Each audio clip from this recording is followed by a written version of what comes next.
Welcome to the Full Court Entertainment Podcast. I'm your host, Shoda Moore. That's my co-host, Charles Jackson. How you doing, brother? I'm doing all right, man. How you doing? Good, man. Good. We got two conference finals games. I ain't gonna lie. They was busting, both of them. I don't know. That Cavs one was kind of. It was some bad basketball early on. Then it got a little good at the end, but I ain't gonna lie. Once we get to that Spurs conversation, hey, I ain't gonna lie. It might get a little nasty. Yeah, it might get a little nasty. But everything's cool. Everything's cool. Shout out to the 8 people that's in the chat already. I want to ask you a question. So, DraftKings put up this list. The most points in the playoffs since the 2020-21 NBA's 2021 playoffs. The most points. It's 20 of them, but I just want you to see if you can name 5, the top 5 players. Mind you, it says 2021. Who are the top 5 players with the most points in the playoffs? 2021. Since 2021, basically. Okay. I just want you to name 5 of them. See if you can name 5. Jalen Brunson. He's in there. He's at number 2. He's in there. Shea is not in here. Brown. LeBron is not in here. Donovan Mitchell. He is at number 5. Jamal Murray. No, he is not in here. Jokic. Nikola Jokic is at number 3. You just need 1 and 4.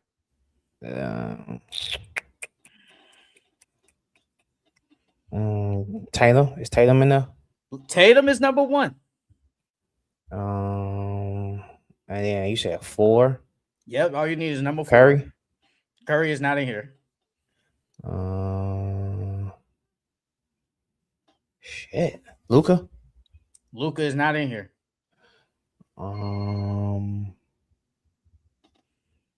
What are they in the East or West? They're in the East. Jalen Brown. Jalen Brown is number 4. So number 1 is Jason Tatum. Number 2 is Jalen Brunson. Number 3 is Nikola Jokic. Number 4 is Jalen Brown. And number 5 is Donovan Mitchell. Luka is at number 6. He's literally right behind Donovan Mitchell with like 2 more points, with 2 less points. LeBron is on here. He's at number 20, though. Damn. Tobias Harris has more points than him, and it's only about 3. Damn. I was like, I ain't gonna name all 20 because I'll just name the 20 real quick. 20 is LeBron, 19 is Tobias Harris, 18 is Derek White, 17 is Karl-Anthony Towns, 16 is Joel Embiid, 15 is Drew Holiday, James Harden at 14, Steph Curry at 13, Jamal Murray at 12, Shea Gilgeous at 11, Giannis at 10, Jimmy Butler at 9, Anthony Edwards at 8, Devin Booker at 7, Luka at 6, Donovan Mitchell at 5, Jalen Brown 4, Nikola Jokic 3, Jalen Brunson 2, and number 1 is Jason Tatum. So, I do want to get to we'll probably get to. Actually, I'll start this. Then we'll get to the takeaways. Then we'll talk about what's next for the Pistons and Timberwolves. Then we'll get into the conference finals. Okay, so I know you saw last week Jamahl Mosley got hired by the Pelicans. I figure we can talk about that. We can talk about it. You like that hire? What's up with it? Like, I mean, I don't. We've already seen what Jamahl Mosley can do as a head coach. He's been with the Magic for what? Was it 5? 5? Yeah, I think it was 5. I think it's been 5. I think it's been 5 seasons. We've already seen what he can do. We've seen the height of his coaching tenure, and we've seen the lows. I don't know. I mean, the Pelicans, they do need discipline over there. Not saying that Willie Green didn't do that, but I think Jamahl Mosley will hold them to a higher standard. And they'll be better as far as defensively. But same thing is going to be the lackluster offense. They ain't got no shooting. If you look at it, those teams are almost the same. You got Zion. The only really shooter they got over there is who? Trey Murphy. Well, in the starting Trey lineup, Murphy. yes. Yeah, Trey Murphy. That's about it. Just same thing with them over there with Desmond Bain, and we seen how that looked. I think Jamahl Mosley is a good starter coach as far as like he can help install a different culture into your team, and he can help them play really good defensively. But other than that, I don't really like it. I thought they should have went Rondo, to be honest with you. Remember when I said it? I said, first thing I said, I knew they wasn't gonna do it. I had a feeling they wasn't gonna do it. I just knew, and I feel like I think because you said it last week, or was it the week before? He has no coaching experience. You said that. That's what you literally said. He just has no coaching experience. And I think when you look at the coaching candidates they had, Darvin Ham, Rondo, really no experience. The other two coaches was Sweeney, the assistant coach on the Spurs. They say he's supposed to, and we'll get to Jason Kidd, but he's supposed to be in the running for the Mavericks job. Then it was another person. So when you look at the candidates, Jamahl Mosley does have the best experience. Do I think he is probably the better coach out of the five? I would say yes. Out of the candidates they showed, I think he is the best candidate. But like you said, we've seen the highs, we've seen the lows. He did help the Magic become, I would say, decent. I ain't gonna say great, but they were decent. Because remember, they were kind of bad for it. They were a little bad. They were bad. He comes over there. He brings a new identity, and they become good, but they never reach the heights that we thought they should. So I'm kind of not shocked they hired, but I am like not shocked again that they didn't hire Rondo. I just felt like they just wasn't gonna do it. I truly felt like they wasn't gonna do it, bro. So I mean, we'll wait and see. They said they ain't gonna get rid of Zion Williamson this year. I mean, I would hope not, because I feel like one of the reasons I do go over there because I have a potential star at least. Unless they do them how they do it like they did Chauncey. What? How they when Chauncey got hired at Portland, then Dame left, and basically Dame was the whole there team. though. He was already there. I mean, after that first year, they was gone. Dame was, but wasn't Chauncey there for like what 2 years? Then Dame leaves, I think. I think Dame got hurt. Didn't he get hurt that season before he got traded? Get hurt. He did. You're right. He got hurt. I think the year before he gets traded to Milwaukee. I think he got hurt that year. I could be wrong. Because CJ was left to do it all on his own. Then they traded CJ. I think maybe the year before, or the year, or that same year, he got hurt. Chauncey better hope they don't do him like that. Chauncey ain't getting another job, brother. No, I'm talking about. You talking about Jamahl Mosley? Jamahl Mosley better hope they don't do him like that. Well, they gave him a 5-year deal. DeJounte and everybody. I mean, yeah, turn his program around, big dog. They gave him a 5-year deal, man. 5 years to see if they could change this. Okay, so I didn't put the link. Oh, my bad. Go ahead. No, you're good. You are the coach, so we got 4 job openings. We got the Chicago Bulls. No, I'm not going now. Wait, you already scratched them off. Wait. No. We're not gonna do that yet. Hold on. Let me finish. I know you're gonna get your hate off. Hold on. We got the Chicago Bulls. We got the Portland Trail Blazers. We got the Dallas Mavericks, and we got the Orlando Magic. Those 4 teams. You are the coach that's looking around, seeing those teams. Which one out of the 4 is the most appealing? Can you rank the 4 as the most appealing to not most appealing?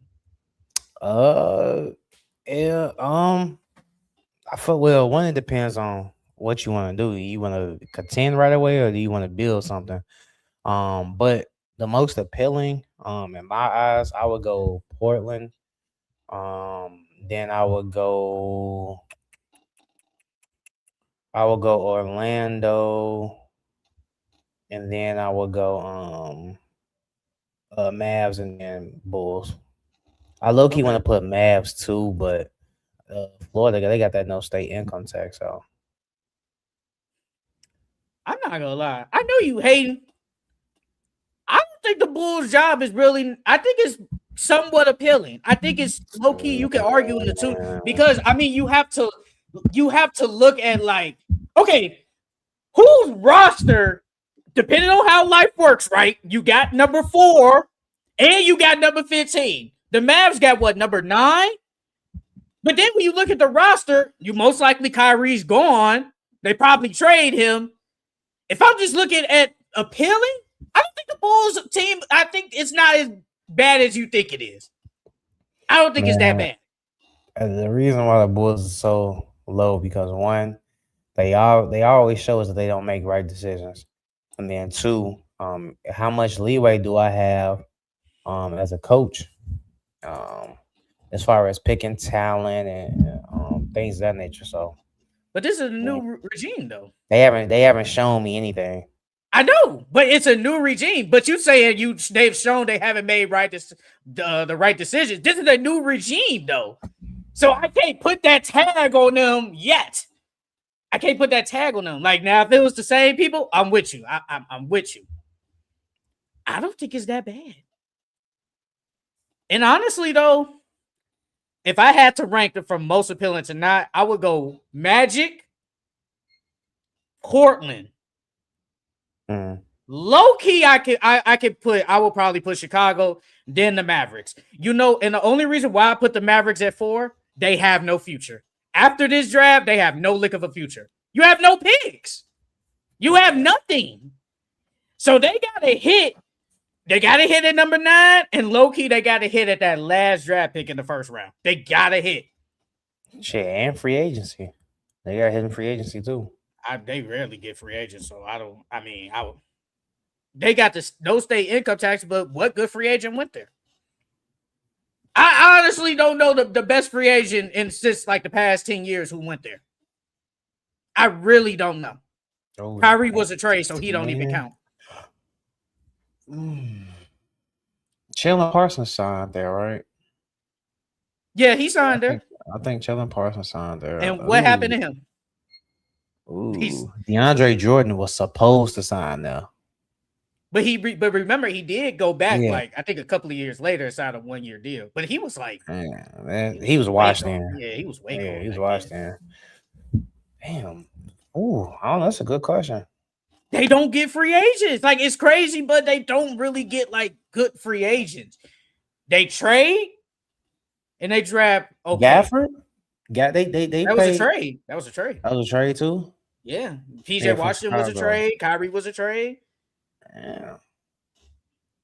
Let me look. Dallas Mavericks best free agents sent last 10 years. Like I'm literally just going out the last 10. Let me see. Yeah, Kyrie ever won a free agent, so let's see.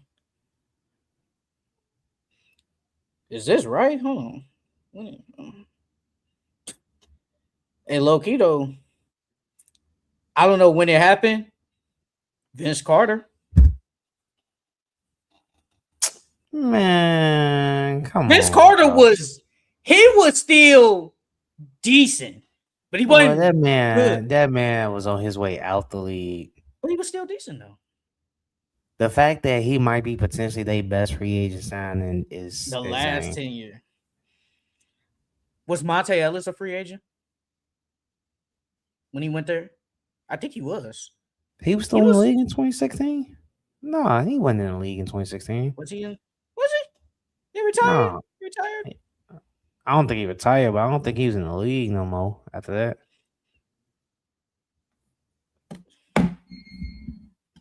I think Monte. He retired 2016-17. He's still in the league. Oh, so that season he retired. Yeah, 2016-17. I think the Bulls because you have two high picks. You have Josh Giddey, you have Montes. You do got to fill out the rest of that roster, but I think it's just the fact that you have 2 picks. The Magic, I have them at 1 because you got a star potential player in Paolo. Franz is creeping star potential, but he gets hurt. You do got Desmond Bain, Wendell Carter still there, Jalen Suggs. So you still got a good team. And then Portland, you got a lot of young talent. They just don't have a lottery pick this year, I don't think, because it went to the Bulls. Their pick went to the Bulls, their first round pick. So that's it. But besides that, they have like a lot of good talent. So I think the Magic is one. And the Mavs, I just think they don't have a future. And then outside of really Cooper Flag, and I think Kyrie Irving won't be there. I don't know what else. Jury been talking good. Been talking good about him. That's probably only try to raise his trade value though. I will hope so. All right, man. Let's talk about since it's in the takeaways. Let's talk about Jason Kidd. Jason Kidd shockingly got fired from the Dallas Mavericks. Took a team to the NBA Finals in 24.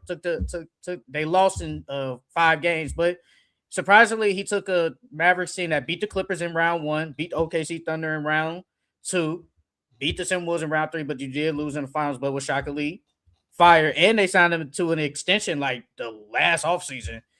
What's your thoughts on Jason Kidd getting fired by the Mavericks? It was shocking.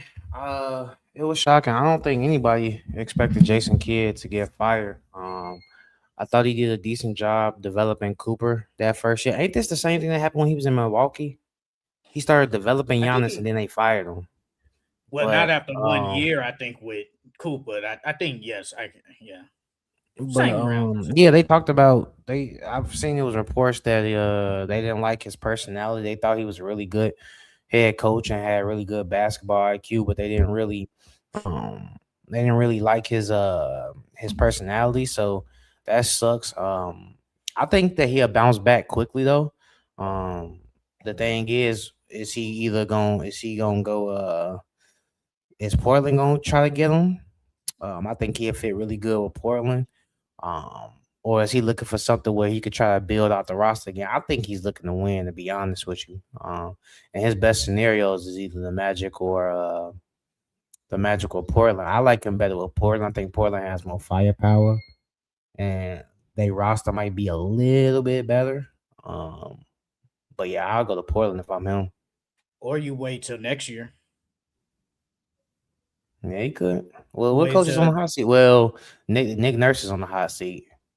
That all depends on what Joel Embiid. I'm not going there if I don't know Joel Embiid. If I had to guess, give me 50 games, 40 games. I ain't gonna lie. Like, okay, I'm just going off the scenes I'm looking at right now. Like, I'm just looking at the standings, like who could potentially be on the hot seat. Like, just say next year. I'm just going in order. I ain't gonna lie. It's crazy, but Kenny Atkinson. For the Cavs? Yes. You think he on the hot seat? Bro, he just got them to the conference finals. Hold on. No. I'm talking about not that they're gonna fire him this summer, but I'm saying like throughout the entire year, next year he's gonna be on the hot seat. Okay.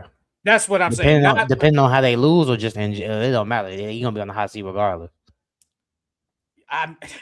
Say if they get swept, he's gonna be on the hot seat. Yes. Bro, okay, but say if they take him to 7, will he still be on the hot seat?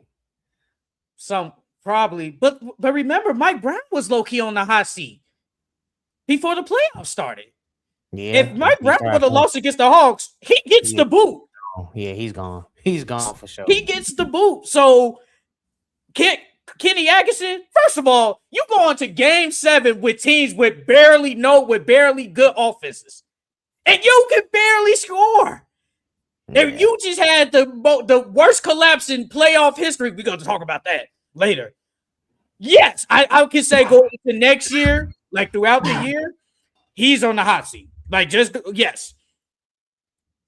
You said it, Nick Nurse. I think he's on the hot seat. Definitely on the hot seat. I don't even know how he survived. He's on the hot seat. Who else? Who else on the hot seat? It's a decent amount of coaches on the hot seat. Low-key? David Adelman is on the hot seat. Yeah, he just won y'all a chip. No, he didn't. No, he didn't. No, I'm tweaking. He almost got y'all there. He almost got y'all there. Oh, you talking about from last year? Yeah. Yeah, but then you lose to a Timberwolves team that don't got nobody. I mean, but you can't get rid of him off that. If that's the case, Dr. Rivers should never had a job again after 2008. But I don't know. But Doc Rivers, he at least won, so he has the credibility to say, "Hey, I won." Yeah. And then you didn't have Aaron Gordon all year for real. Peyton Watson was missing. Like you missing key contributors on your team. Charles, you can't. But Charles, though, you gonna put him on the hot seat after 1 year? Well, a year and a half. 2 years? You gonna put him on the hot seat after 2 years? I think he will. Though. Charles, he just lost to Anthony. He lost to Jaden McDaniels and Rudy Gobert. Come on, bro. Come on, G. And Ayo. Charles, I guarantee you everybody on planet Earth thought the Nuggets was going to win that series, come back from down 3-1 easily, and they lose. Like, yes. I think next year he's on the hot seat. Yes. Yes, I believe he's on the hot seat next year, bro. What's this man's name? Ime Udoka? Oh, yeah. Nah. Ime? No. If anybody's on the hot seat, G, you lost to a 41-year-old and some G leaguers. At least it was guys on that Timberwolves team that can actually hoop. You got Jaden, you got Ayo, you got Terrence Shannon. All them guys that was on the Lakers was G leaguers. So Ime on the hot seat, but David Adelman is it? Nah. What's worse? Losing to a 41-year-old LeBron? No. What's worse? Losing to 41-year-old LeBron and role players, or losing to Rudy Gobert and Jaden McDaniels? What's worse? Losing to LeBron and some role players. You don't believe that, bro. So you rather lose? They got some hoopers over there. What do you mean? Wait a minute. Ayo doesn't play, right? He doesn't play. Remember? But he gets hurt though. Damn near better than every other role player on that. If you put Ayo on that Lakers team, besides that was with no AR and Lucas, he's the second best player on that team. I think that's true. But But remember, Ayo got injured. Anthony Edwards is gone for the rest of the series. Dante tears his Achilles. Remember this. This all is going on. Yeah, I remember. So you lose to Jaden McDaniels, who was ass against the Spurs, was trash. Julius Randle, who was ass against the Spurs, and Rudy Gobert, who was getting torched. And you had Nikola Jokic, who was the best player in the world, Jamahl Murray, and you lose. Nah, bro, I can't roll with that. I can't roll with that. Julius Randle. They still had who's an all-star. They had Rudy Gobert, who's an all-star. Julius Randle ain't no damn all-star. No, but he was an all-star. Julius Randle was an all-star. He was, but he wasn't this year. They still had two all-star caliber players. Then they had Jaden, and then they had Ayo, who's a really good six man. He didn't play. He missed the rest of the games. What you mean? He won them a game. He won them a game, but then he got hurt. But if Ayo played good that series, if Ayo didn't play how he played, the Timberwolves would never won that series.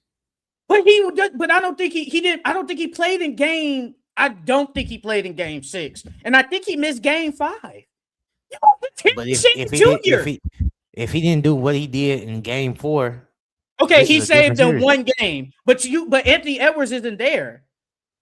Come on, man. What you mean? They roster is still better than the Lakers. What are you talking about? Even with no Ant and no Dante, they roster is still better than theirs. I got a question.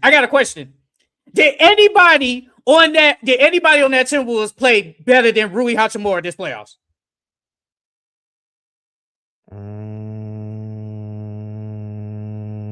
You think it's too long? No one played better. On that Timberwolves team. You could say Jaden. Jaden played really good that series against the Nuggets. He played really good. But Jaden was ass against the Spurs. We talking about against the Nuggets. We talking about David Adelman versus Ime Udoka, who should be on the hot seat. And Ime Udoka should be on the hot seat more than David Adelman. I think they both should be on the hot seat.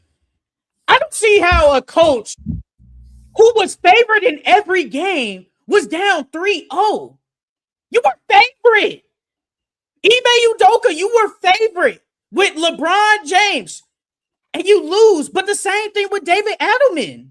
He lost against a team without their best player. Yeah, I think they both should be on the hot seat. That's all I'm saying. It's not a difference. Whatchamacall, Finch still had a decent roster to work with. JJ Redick had nothing but LeBron James and half a player in Rui Hachimura. And Chris Finch ain't had nothing to work with either. He basically Yeah, going out. he He's did. relying on All Jaden McDaniels, he didn't have was in Dante. and was hurt. But I don't count him. He was gone. He missed the rest of the playoffs. All he didn't have was Ant and Dante. Everything he had, the rest of his team. But those are key contributors, and Io missed a game or two. He did. David Adelman, how come you are not? The two losses are not. I don't think they're the same, but I think they both should be on the hot seat. So bounce in the first round again. Does he not get fired? No, if he get bounced in the first round again, then I would say he's on the hot seat. Letting him go after a year and a half is too quick. It's crazy. You would let David Adelman go when the man won a chip with this team. He almost took them back to the finals. Hold on. He still won a chip with them regardless. And he almost went back. But when I told you that we need to fire Steve Clifford the same day we hired him if I can get Pop, you gave me hell about that. But you can fire David Adelman, who's a winning coach, who's won a chip after a year and a half? That's crazy. And wait a minute. Can you explain to the people why would you fire Steve Clifford again? Can you explain? Because we already saw him in his tenure there with the Charlotte Hornets. He didn't do anything there. Those guys didn't believe in him. They didn't want to play for him. You could just see it in their play. So what's the whole point of playing? What's the whole point of keeping him when I can go get Greg Popovich? We've already seen the Milwaukee Bucks got 4 coaches on their payroll right now. No. So but wait a minute though. My gripe was, you told me, and I quote, if Greg Popovich is a free agent coach and we hire Steve Clifford, we do the introductory press conference, you told me you was going to fire him right after that. That was my gripe. And I told you, I said I wouldn't do that. I would go throughout the year and let's just say they go 5-30. Okay, I'm cool with that. I have no problem if you fired him. I have no problem with that. You just told me you would fire him after the press conference. That's exactly what you said. By then. Papa had a job by then. And I told you that ain't right. And you know damn well you wouldn't do that. You wait 40 You're games. Not doing that. By then. Huh? I said if you wait 40 games, he's gonna be hired by somebody else by then. That's fine. But my thing is you're Charles, you're not gonna do that. Stop it. I don't know why we doing this. You're not gonna fire him after the press conference. If it's for Pop, you're not doing that. I would have did it. I would have had to bite that bullet. All right, get sued then. Get sued. Go ahead, get sued. Go ahead. So what's your call? Okay, so you know how when coaches get fired for calls, what's your cause for firing him? Team is moving in a new direction. Yeah, stop it. Yeah, okay, that ain't a good reason. Stop it. We're capping. Ain't gotta be a good reason. No, yes, there is. You have to have cause for firing me. What is your cause? You have no cause of firing me after a press conference. None whatsoever. You have nothing. So stop it. You're not going to do that.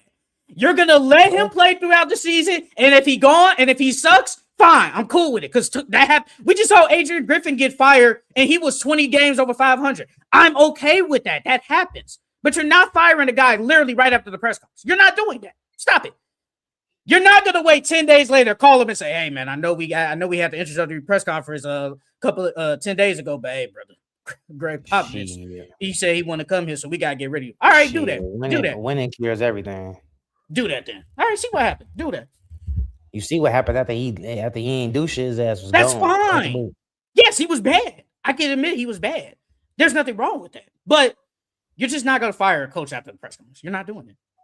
Okay. That's like releasing the player after the press conference. You're not doing that. You're just not doing that. It happens in the W all the time. That's the W. That's so different. No, we're not doing that. Wait, who gets fired after the press conference? No, released. Players get released all the time, left and right. Players. Well, you talking about in the W? Yeah, and then they get released the next day. The press conference, though? Who got released the next day in the WNBA? Who? I'm saying, what do you mean? It was players. I can't remember the shorty name off the top of my head, but there's a somebody in the W got released after they did their press conference. No, somebody got signed or traded there, and then they got released literally the very next day to make room for somebody else. That's so different. That's so different, bro. That's a player, bro. That happens. But once you sign the contract, you can't even, I don't think you can really trade nobody right after that. You have to wait a certain amount of time. Why do you think there's a rule where when players like sign as free agents, you have to wait until a certain date? Because if that's the case, they get rid of everybody all the time because that ain't right. That's not right. And you know that ain't right. Stop it, bro. Stop it. You're not doing that. Because now you're gonna make me look it up. You're gonna make me add. Look it up. While you look that up, I'll talk about Jason Kidd. You look that up. I'll talk about Jason Kidd. Charles gave his thing about Jason Kidd, but it was shocking. I'm not gonna lie. Jason Kidd getting fired was. I thought that, like I said, he did a good job for them. I just think, and I saw that. I don't know if you saw the report, but they said that he supported the Mavericks trading Luka, which was shocking. Sean's reported that. I don't know how much true that is, but. That was reported, and that was shocking. But I think Jason Kidd is he's a good coach. Do I think he's a top 10 coach in the NBA? Yeah, teetering around maybe 11, 12-ish. But I think he's a good coach. Getting fired, and when I thought he did okay. Like you said, he developed Cooper, made him like a okay-ish ball handler. He developed over time. And I just felt like Jason Kidd should at least got a chance with, say, a top pick this year with Cooper Flag. I think beside you, Jerry, I think he just wants a new slate, which is understandable. You know, you come in, you want your coach, you want your guy. So I understand it. I get that, but you know, Jason Kidd getting fired, it was shocking. And I don't know. I think the best team, like you said, if you want to say win now, I would say the Magic. Then I would put Portland. I wouldn't be shocked if he waits till next year to see if there's an opening, though. I wouldn't be shocked. I think that's what realistically, I think that's what happens. So, you know, Jason Kidd getting fired. It was a little shocking. Let's see. While Charles keeps looking that up. No, I already found it. Fine. Okay. What is it? Read it. Bro, a player has been cut. Whatchamacall after they didn't give the specific player's name, but there's players that have been cut hours after training camp, days after training camp. So then there was last year the 17th overall pick for the Golden State Valkyries. She got cut 2 weeks later after being drafted. You hear what you're saying, right? You hear what you're saying, right? Right. And then there was players that signed contracts during training camp and got cut hours later. It's the same shit. A training camp. No, it's not, bro. That's not the same. The question. Now you moving the goalpost. The question was name a player. The question was name a player that's been cut immediately after they signed somewhere. We didn't specify no damn training camp. We didn't specify no damn regular season or no free agency signing. The question was, what's the fastest a player ever has been cut after signing?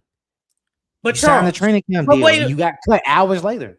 But Charles, this is my thing though. It's so different when it's a training camp. Like it's training camp. It's literally a tryout.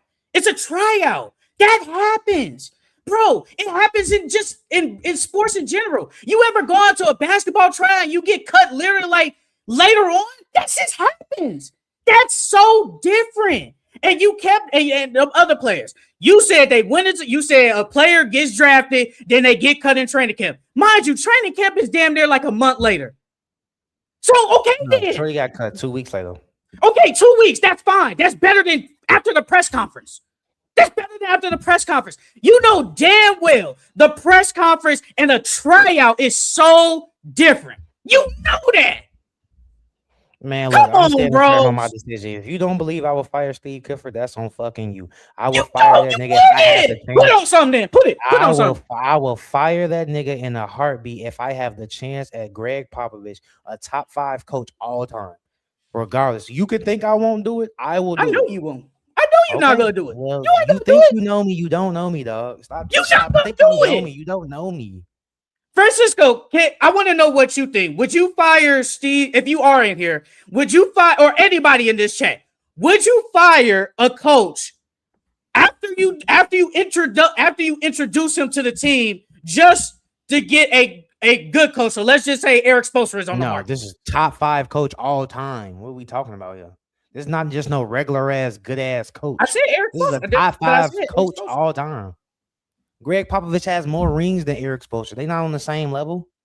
But Eric Spoelstra is they close. But he's a top coach in the NBA though. That's why I said Eric Spoelstra. He's not Greg Popovich. I never said he was. He's not. I just said he was a top coach. Talking about Greg Popovich. That's who we're talking about. We're not just talking about no regular ass good coach. Doc Rivers is a good coach. Okay, then. We'll stick with Greg. No damn Greg Popovich. We'll stick with Greg Popovich then. So if anybody's in the chat, Francisco, whoever, would you fire basically a coach after you introduce them in the press conference to hire Greg Popovich as the next coach? That's all I'm asking. Oh, I see what type of time we on today. Say less. Exactly. That's all I'm saying. I just don't believe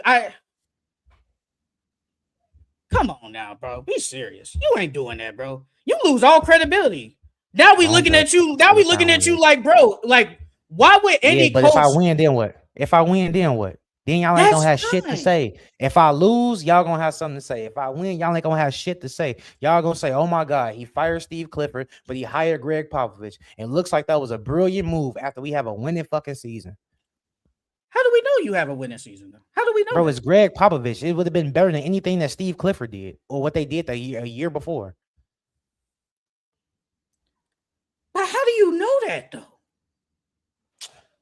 Are you serious? You telling me that Greg serious? You telling me Greg Popovich couldn't get more wins than Steve Clifford did that year or the previous year before then? Can I add? I really don't know. What year did? No. I'm asking, what year did he get hired?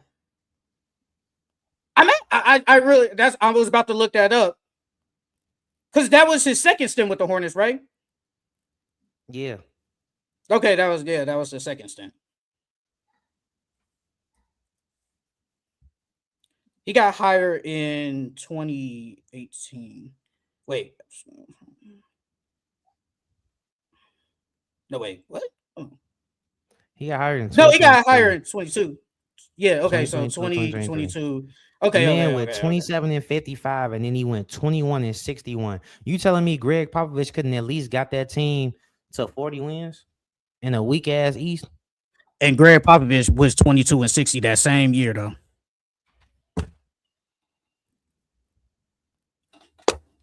I'm just saying, did he not? He went 22 and 60. He did. Then the next year went 22 and 60 again. So how do you know he was gonna take that team to heights, but he couldn't take this Spurs team to heights? We look at first off. Did you even look at the teams? You just saying the record without giving no type. No. You're not finna do this. You're not finna give. You trying to make it seem like I'm tweaking when you're not even giving context. Nigga, look at the damn rosters. You got niggas like Romeo Langford, who's out the league. Stanley Johnson, ass. Charles Baisley, he's decent. Dominique Barlow, they had a bunch of nobodies on this team. Who was on that team? What type of talent did they have on that team compared to that Charlotte team? That Charlotte team was a better team constructed than that San Antonio team. Hence why they got two lottery picks after that. Hold on, wait a minute. Hold on, wait a minute. What are we talking about? Hold on, wait a minute. Keldon Johnson had 22 points. Devin Vassell had 18. And now look at Keldon Johnson. He's a fucking role player. But he averaged 22 points that year. Right, because there was nobody else on the team. Somebody got to score the basketball. Oh, now your lottery pick and Romeo Langford didn't even do shit for you. Now it's somebody got to score the basketball. Nah, okay. now you moving the goal. That's what you do. You move. I'm not moving the goalpost. Your ass is wrong. You just tried to say You just tried to say Greg Popovich had the same damn record, but they did not have the same type of team. If Greg Popovich had the same type of team that Charlotte Hornets team had, and he went that 22 wins, then you would have a valid case. Other than that, you ain't got shit. What are we talking about here?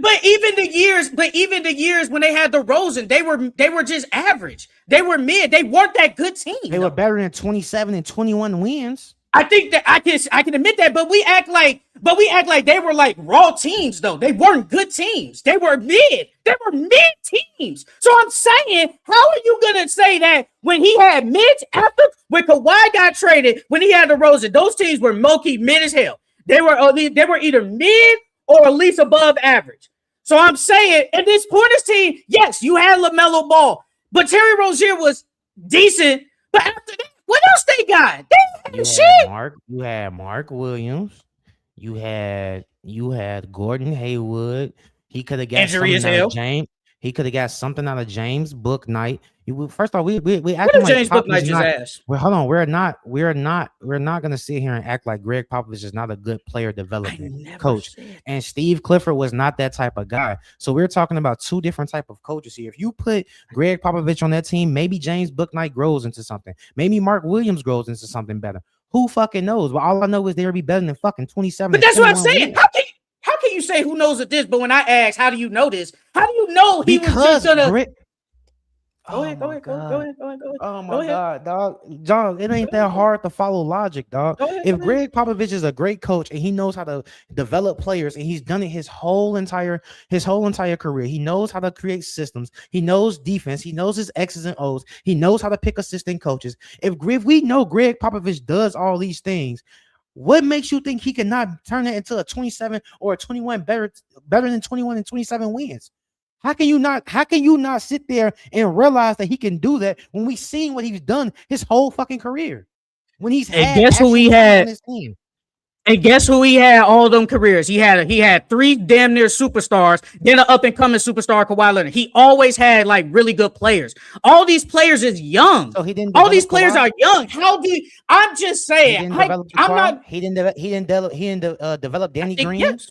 He didn't develop Boris Diaw. Danny Green was okay. We not gonna act like Danny Green became some raw. Danny Green was really good with the San Antonio Spurs. What are you talking about? But you make it seem like he developed him into this raw. No, I'm not doing that. I'm not saying he developed into a raw ass player, but he's still developed into a good role player that lasted hella years in the league. I think he was decent. I think Danny Green was decent. I think he was decent. Bro, Greg Popovich has developed a lot of players, dog. He knows how to talk to players. He knows how to interact with this players. That's why he's so good as a head coach. The same reason why Steve Clifford couldn't even get those boys to play for him. If you put Greg Popovich on a team, they're playing for Greg Popovich. What are we talking about here? I never said they wouldn't. I never said they wouldn't play for him. I'm just saying, how do I know? Greg Popovich is a top 5 coach ever. But how do I know when he's going to a totally different situation, when he's going to this young ass team? Now, one lick of these dudes is a superstar. Okay. How do I know that he's going to go over there and just make them into a playoff contender? Like, do I think before you go, I know you go. Do I think Greg Popovich in year 1 turns that Hornets team into the team that was this year? No. I don't believe that in year 1. Now, will it take over time? Probably. But I don't think going into like year 1 or year 2, they just become a playoff contender. No, that team was still not all that. They just wasn't. That's all I'm saying. I can't just it's like with Eric. I can say Eric Spoelstra. How do I know he could go over to the Kings and just make them into some good team? Know that like the Kings is a totally different type of team than even with say those mediocre Heat teams he had. How do I know that? How? This is literally a what if. I mean, you're just going off of the past. So first and foremost, I never said they would be a playoff team if that first year that Greg Popovich did. Never said that. I just said they would be better than 21 and 27 wins. Second thing. Who has the worst offense in the NFL? What team has the worst offense in the NFL? Oh, off the top of my head. It ain't got to be the worst, close to bottom, whatever. Who got one of the sorriest offenses? One of those. Okay. Or defenses. It don't matter. Okay. One of the worst. Ooh. I'll just say Cleveland Browns offense. I'll just say Cleveland Browns. Okay. Who has the best offense in the NFL? That would be, I would say, not the best, but Cowboys are up there. And who's their OC? Or who calls their plays for the offense? Put it like that. Does Brent Schottenheimer call the offensive plays? I'm gonna just say him off the top of my head. Okay, so if you put him on that Cleveland Browns team, does that Cleveland Browns team have a better offense? Do they have a better offense? Yeah, do their offense look better than what they look? If you put him over there, does their offense look better than what it looked last year? It could, with the same personnel. It could, but I don't think it jumps up to being like. That's if I had to say, would it be better? Yes or no? Do I think it enters top 20? Probably not. I didn't ask you none of that. I just asked you, is it better? Yes or no?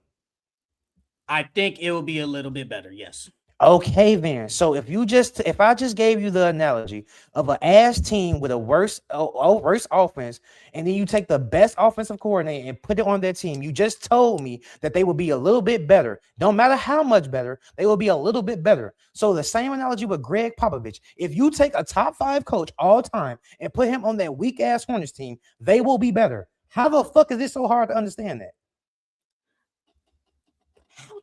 How can you not know? How can you not assume? How can you the evidence is right now? I don't know. I don't know because every time I look, Greg Popovich always has star type players on this team. How do I know that? And then next thing you know, when he gets just decent players, they were mid. Were they not? Were the Spurs not mid as hell after Kawhi left? Yes or no? I digress. Here we go. Okay, then. There we go. That's all I got to say. Dog, ain't no point, nigga. You don't get it. I'm not gonna try to explain. I just explained this shit to you more than 2-3 times. I'm not gonna keep going and you don't get it. You just don't get it. But I think coaching matters more in the NFL. That's why it's so different. You always tell me in the NBA, coaching really don't matter. Hold on, wait, what? I never told you coaching don't matter. I've never said that. It's more about the players than the coaching. Dog, the coach is the. Hold on. Now you put. So at no point you never told me that coaching really don't matter. That because the coach is the leader of the team. We just got into an argument about who was that? That was when JJ Redick went to the media saying stuff to the media, and I told you JJ Redick shouldn't did that because he's the leader of the team. What are we talking about? I said coaches aren't that important. I've never said. No, wait a minute. Well, hold on. What'd you tell me? Go find it to me and send it to me. Go find me a video with the timestamp. Hey, you know what's funny? I remember before the podcast days. I remember before the podcast days, you agreed with Kyrie Irving when he said coaching don't matter. We don't need a coach. I remember you telling me that. And look what happened to their ass. They ass got bounced. They had Steve Nash and they ass got bounced because he wasn't that good of a head coach. If they would have had a better head coach, that shit would have went different. But you told me, coach. I swear to God, when Kyrie Irving said the same, when he went on the podcast and said, we don't need a coach. And I remember we was on the phone back in the day when I asked you that, you agreed with him. Basically agreed with him saying coaching don't really matter. If you got the star players, coaching don't matter. And look what happened. Did you not agree with Kyrie Irving back then? Yes or no? Did you not agree with him when he said that? Obviously, coaching wasn't. But did you not agree with Kyrie Irving though? Yes or no? Did you not agree? That has nothing to do with what we talking about. You trying to bring up some shit from however long ago to try to fit your narrative, and it's not working, dog. Just move on. It's not working. You trying to make it fit, and it don't fit. The shoe don't fit, Sheldon. Yo, he lying his ass off. He ain't firing no nigga having no press conference. He's lying. He's not doing it. All right. That's all it is. Okay. He's not doing it, bro. Put it on something then. Put it on something. Put it on something. What you want to believe. Put it on something. Put it on something. I don't have to merch it for you to believe. Oh, okay now. Okay, now you ain't putting it on. Nice. You gonna learn, dog. You don't know me as well as you think you do.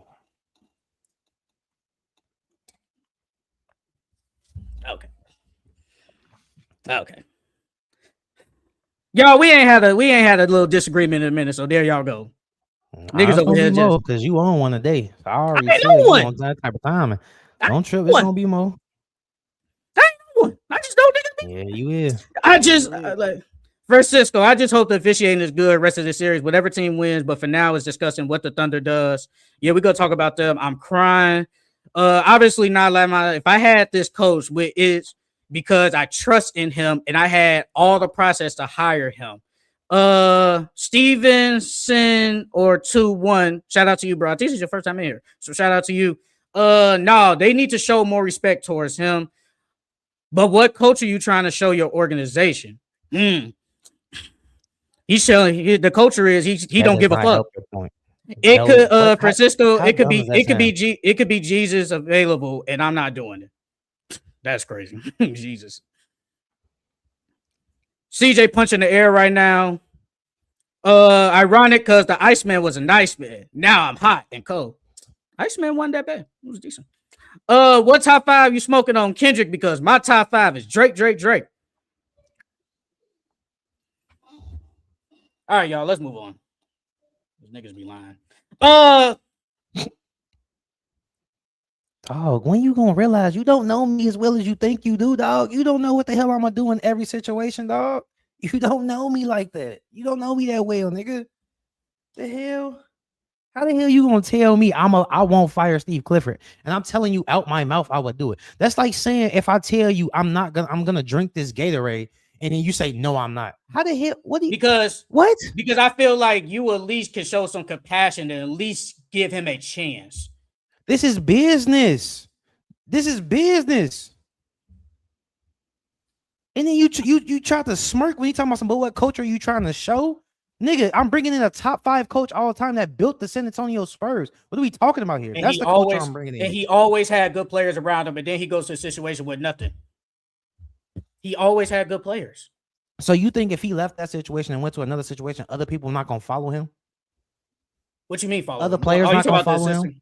Assistants, players. Who the hell want to go to Charlotte? Who the hell want to go to Charlotte? Tell me who wants to go to Charlotte. The same reason why Darius Acuff went to fucking Arkansas. Don't nobody care about Arkansas. He went there because of John Calipari. So we're comparing. He went because of John Calipari. Players go to teams because of coaches as well. That matters. What coach is there? I don't even know if you saw it, but Michael Carter Williams came out and said him and Jason Kidd wasn't even on best of terms. He had a really good rookie year. It had so much potential, but him and Jason Kidd couldn't even get on the same. He thought him and Jason Kidd would be a good match, but they wasn't. And look what happened to him. He literally said if they was on the same seeing eye to eye, shit could have been different from him. So what do we mean players don't care? Players will follow coaches. What are we talking about here? Comparing college to the NBA, knowing damn well in the NBA and in just in professional sports, where I can like kind of choose, and it's like, this is my thing. I think if Greg Popovich does say go to Charlotte, do I think free agents want to go there? No, because it's Charlotte, North Carolina, whatever. I don't think nobody goes there. It's the same way with San Antonio. Everybody had Greg Popovich as this great coach and whatever. You know how many good free agents they got to go there? Only one. And that was LaMarcus Aldridge. That's it. But where are these other good players? Where are they that want to go to these small market teams? Where are they?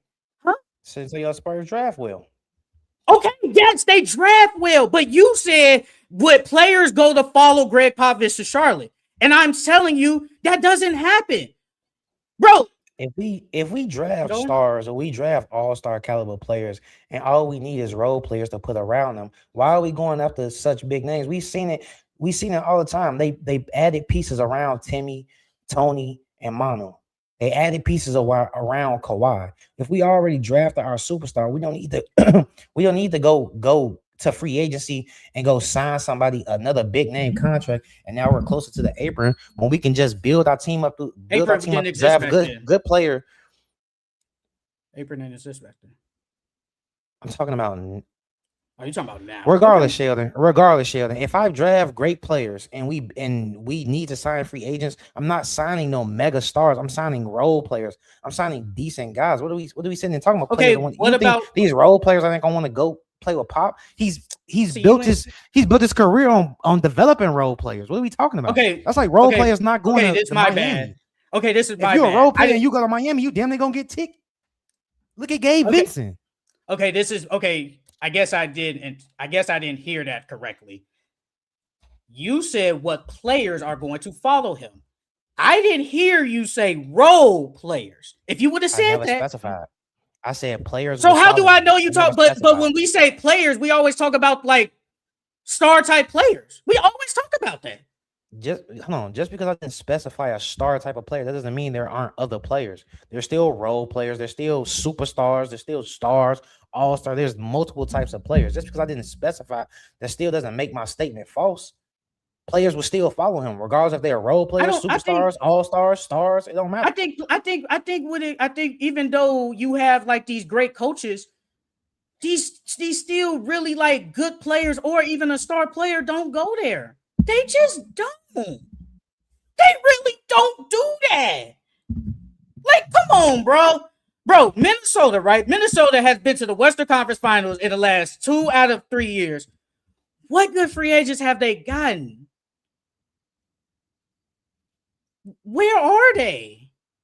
They see Anthony Edwards up and rising star. If you even want to say when Cat was there, that's fine. What good free agents went to go there to play with them? Where are they? The same with the Heat. Where are the good free? Not counting LeBron and Jimmy, but where are they? Where are they? Because Eric Spoelstra is probably the best coach in the NBA. Why no good free agents want to go play for him? Where are they? It's that Miami culture. Everybody ain't built for that Miami culture. Everybody ain't meant to get tested every Tuesday for body fat. Everybody ain't built like that. Bro, niggas rather go to the weak ass Lakers when they were terrible in the Knicks rather than go to a team with a successful head coach, and that's good. Like, come on, bro. Like, come on, man. Let's be for real.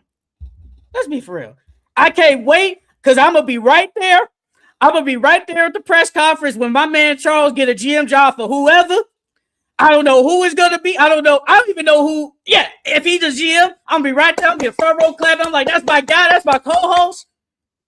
And then when I hear Eric Spoelstra got fired by the Miami Heat, and if Charles do what he say he is, I will go to his office and I will say, Charles, you stuck with your word back from wherever how many years ago, and you said you was gonna do it, you did it.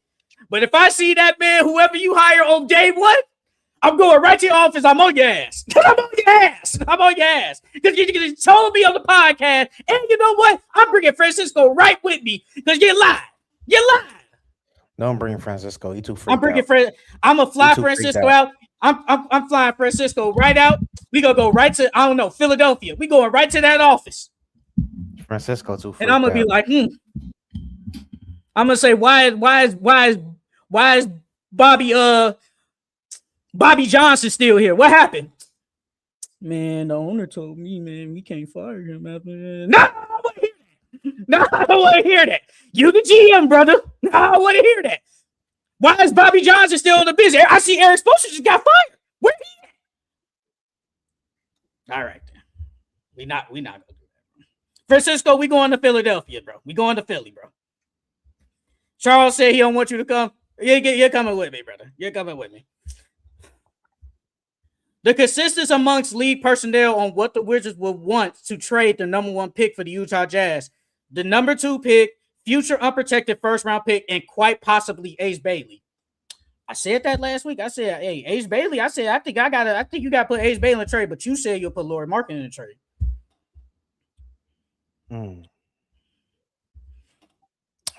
I can't give up Ace. AJ and Ace would be like my Jason Tatum and Jaylen Brown. I can't do it. Okay, this is the last one. Then we'll move on to because everything kind of falls into the 2 teams. Billy Donovan reportedly has an excellent chance of landing the Magic head coaching job. Orlando is also showing interest in Jeff Van Gundy. While I always hesitate to frame any potential hire as the favorite for a job, since NBA matters can be so fluid, coaching insiders across the league's landscape are very much operating under the belief that former Bulls Billy Donovan has an excellent shot at landing the post. Sources confirm that Donovan is a dialogue with the Magic president, Jeff Whitmer, and meeting with Orlando's lead executive in the near future, and yada, yada, yada. So, you like if Billy Donovan gets the head coaching job for the Orlando Magic? I think it'll be all right. I just wonder how they would look offensively. Billy Donovan has some really good offensive teams, so um, I wonder if they'll be able to keep their same defensive principles and and just be better offensively. I don't know why they thought about Jeff Gundy. That man Jeff Van Gundy. That man don't need another coaching job. Yeah, coaching. But I ain't mad at Billy Donovan. I think they can find somebody better, but I ain't mad at it. Unless you want to go the young route. Get like a young head coach instead of Billy Donovan. I mean, we've seen 2 years of Billy Donovan. Obviously, with OKC had Kevin Durant, Russ. Then he goes to the Bulls, and he had the 1/2 good year, and then the rest were kind of mid. Actually, they weren't even mid; they were bad. They play-in seasons, and that was it. I mean, if Billy Donovan, I would go younger. Go ahead. What was you about to say? No, I was just gonna say I would go younger. Yeah, appeal to the players. I would go Billy Donovan. Man, he young, he's stern. I ain't heard his name in the hat. So.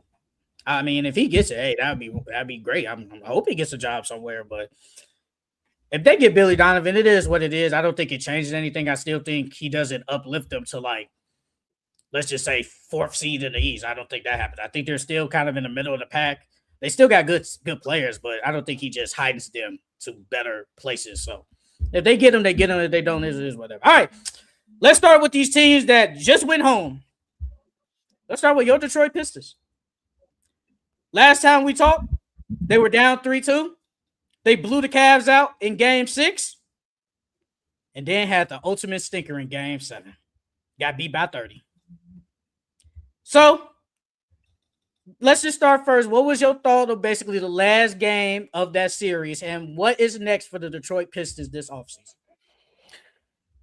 Well, that last game, I thought we didn't have no more fight left in us. I felt like we gave all our fight away in Game 6, and then on top of that, wasn't nobody hitting shots.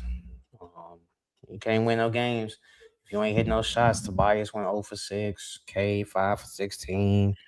Dennis Jenkins 4 for 12. So yeah, I thought they was deflated. They left all they had. Felt like they left all they had in Game 6, and Cavs took advantage and they blew them out the waters. But obviously, what's next for the Pistons is to go get another scorer besides Cade. I don't think it has to be a superstar or a star or anything like that, but we do have to go get somebody that's going to put buckets up. Like, for instance, we went and got Anthony Simons. I think that would be good to hit, because wanted to give another ball handler and then another scorer to help Cade out and another shooter in that lineup. So I just think we all saw what they were missing. They were missing a scorer.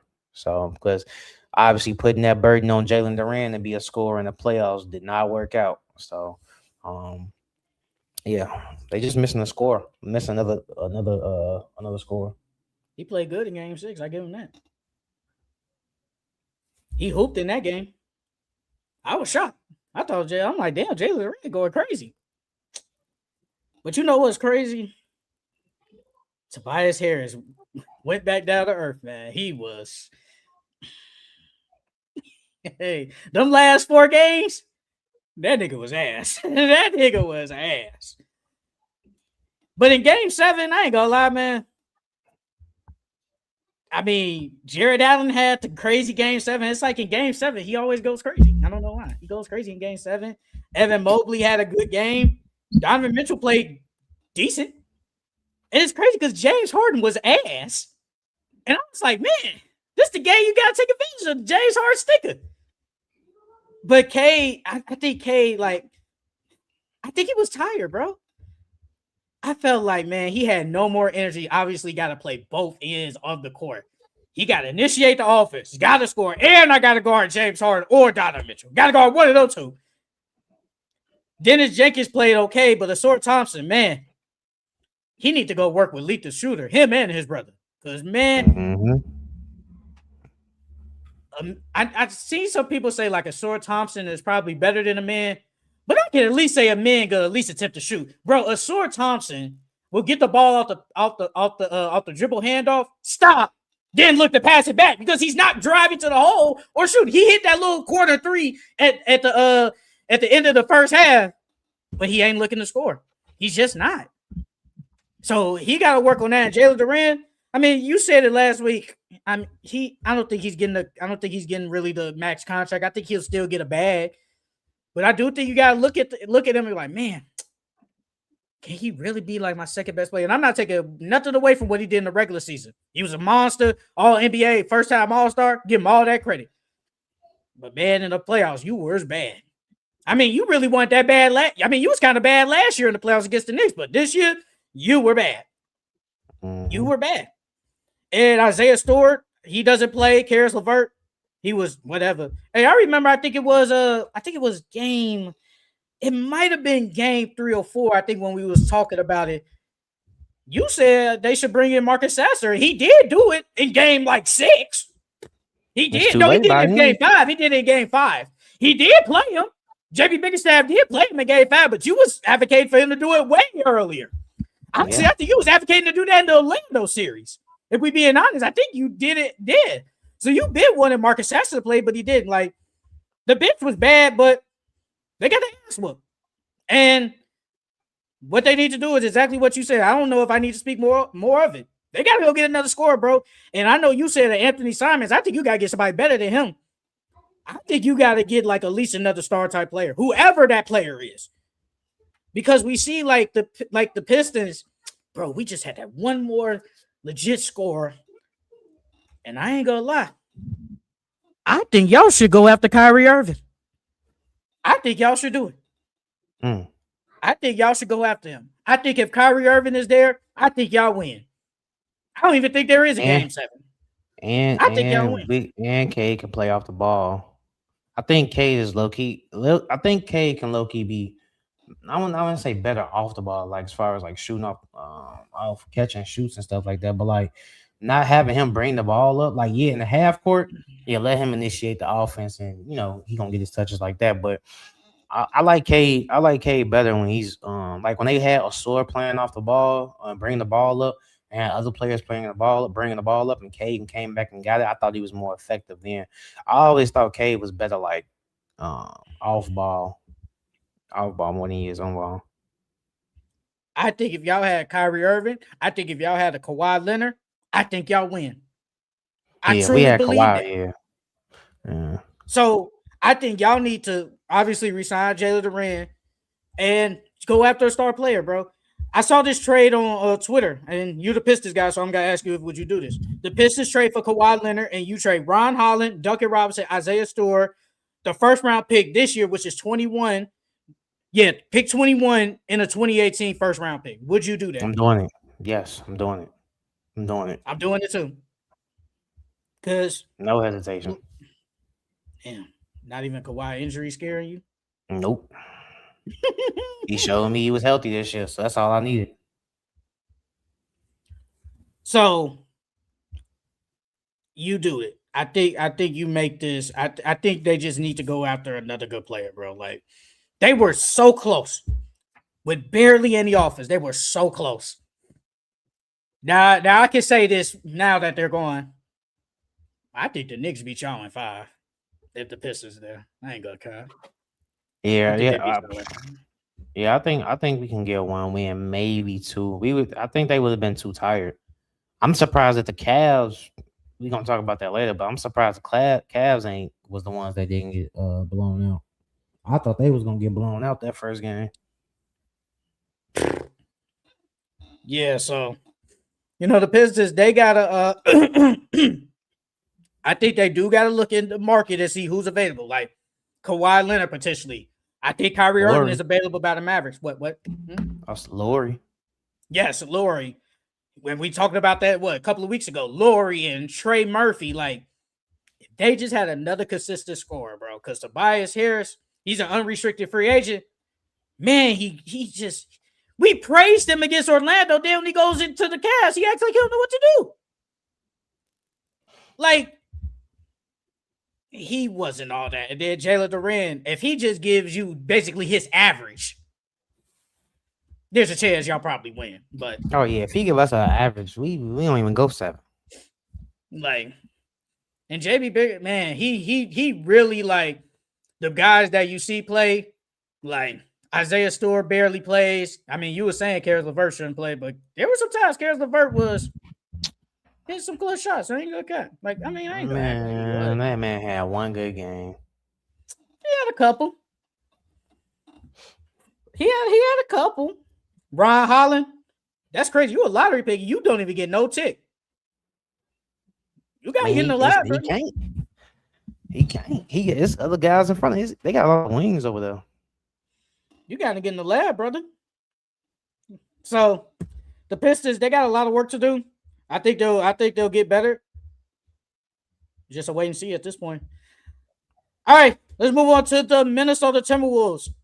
The Minnesota Timberwolves, last time we talked, you predicted a blowout in game 6. It was a blowout. They got beat by damn near 30. Nobody really came to play. Stephon Castle had the game of his life. Then everybody was on Anthony Edwards' case for basically shaking hands at the 8-minute mark. I don't have a problem with it. I don't really care. But that ain't the point. What was your... Actually, we don't even need to talk about the series. Forget that because they got blown out. But what do you think is next for the Minnesota Timberwolves this offseason? I think they gotta let go of Julius. I think they need to find a way to flip Julius and get some better pieces around. And I think that Ant works better with a shooting forward. You can't have like the reason why that it worked with Cat so well is because Cat can stretch the floor. And then Ant already knew that he had another go-to scorer next to him. Now that you got Randall isn't really a 3-point shooter. He can knock down a 3, but he's not a shooter like Cat. And I think that'll spread open and open up their offense a little bit more. So I feel like if they would have had Cat, things look different. But I think they need to find a way to trade Julius and get some better pieces around Cat, honestly. Because I think you got your point guard in Ayo or Dante, whoever you want. And yeah, you just gotta go get somebody else in the pair next to Ant because Julius Randle ain't it. But do you think I kind of look at they're different teams, but I kind of look at how Anthony Edwards' situation is kind of in the Devin Booker situation. Devin Booker can handle the ball. I think he's a better ball handler and a passer than Ant. But he can do it, but I'd rather have a legit point guard next to Ant. I think Ayo is a good passer, but I don't think I would consider him as a point guard. Like, I saw somebody say this. If they had Memphis Mike Conley, I think they got a chance of it looks way better. Yeah. Because Mike Conley's younger. We know he's a better passer. Obviously, Mike Conley is like super old, so he can't really do as much. If they just had Mike Conley when he was on Memphis Grizzlies giving you close to like 18 to 20 points per game, it looks totally different because he can pass the ball, and we don't have to let Ant always pass the ball, get some people involved. We want Ant to be this score slasher type guard. If he just had like a legit point guard next to him, it looks better. That's why D'Lo worked well. That's why D'Lo worked well with them too. They got rid of his ass. They got rid of D'Lo ass like off rip. So, damn, I don't know if I can do this. Yeah, fuck it. So yeah. Are we going after Giannis again? We circling back around, spinning the block for Giannis? I mean, Giannis is definitely better than Randall. So I don't think you're not slowing Giannis down. I don't know how that's gonna look kind of ugly though. I mean, they probably will put Nas Reed in closing moments next to Giannis. I mean, it wouldn't be that bad. Or would you flip Randall, get some more bench pieces, or try to get a better guard, and then you start Nas Reed? You can go the cheap route. Are we keeping Rudy Gobert? Yeah, I still think, even though I give Rudy a bunch of slack, you still got to keep Rudy. So there was a report that said Rudy Gobert's future with the Timberwolves is starting to be questioned. Rudy Gobert, as much as he's been an absolute floor raiser that helped Minnesota win significant games in the regular season year after year, his shortcoming offensively have been shown. He had a good series with Nikola Jokic this spring, but I do think there are starting to be some questions in Minnesota about his about the viability of Gobert long term. I'm not gonna lie though. Chris Finch had to keep him off the floor because he couldn't. His offense sucks. He can't give us anything. He gives us nothing on the offensive end.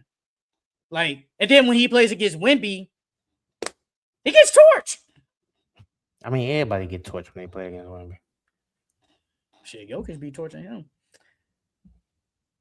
Jokic be torching him. But I think we can spin the block on the Giannis trade, bro.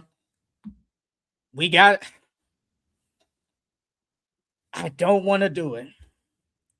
If they ask for Jaden McDaniels, I think you got to do it. I think you got to do it, bro. If I'm going to give you Randall. Jaden and Randall? You might, bro. For Giannis, you might have to. You might have to, bro. I'm not going to cap. Bro. People are starting to. You damn got to throw Kuzma in there. You got to throw something else in there because we need a replacement for Jaden. We need a replacement. Jaden McDaniels is way better than Kuzma. I ain't gonna cap. The only reason I said Kuzma because he another wing, big body, and he could shoot. And you gonna need shooting in that lineup. I got Terrence Shannon for that. He played good. I got Terrence Shannon Jr. for that. He played good. I don't know if he's ready yet. He showed up. He had some clutch. He had some good games against the Nuggets and the Timberwolves. I think you got to spin that block again, bro. Because Julius Randle, I think he's a good player. He ain't the number 2 on the championship team. He's not. He's just not. Like, that's just facts. Jaden McDaniels is good, but he can only give you so much. And Rudy Gobert's offensive woes is so bad. It's like, can we really count him? And Naz Reid, I think Naz Reid is a good player. He just can't take me to heights of saying, ooh, Naz Reid could be my third best player on the championship team or second best. He just can't take me to them heights. If I add Giannis with Ant, you got 2 superstars.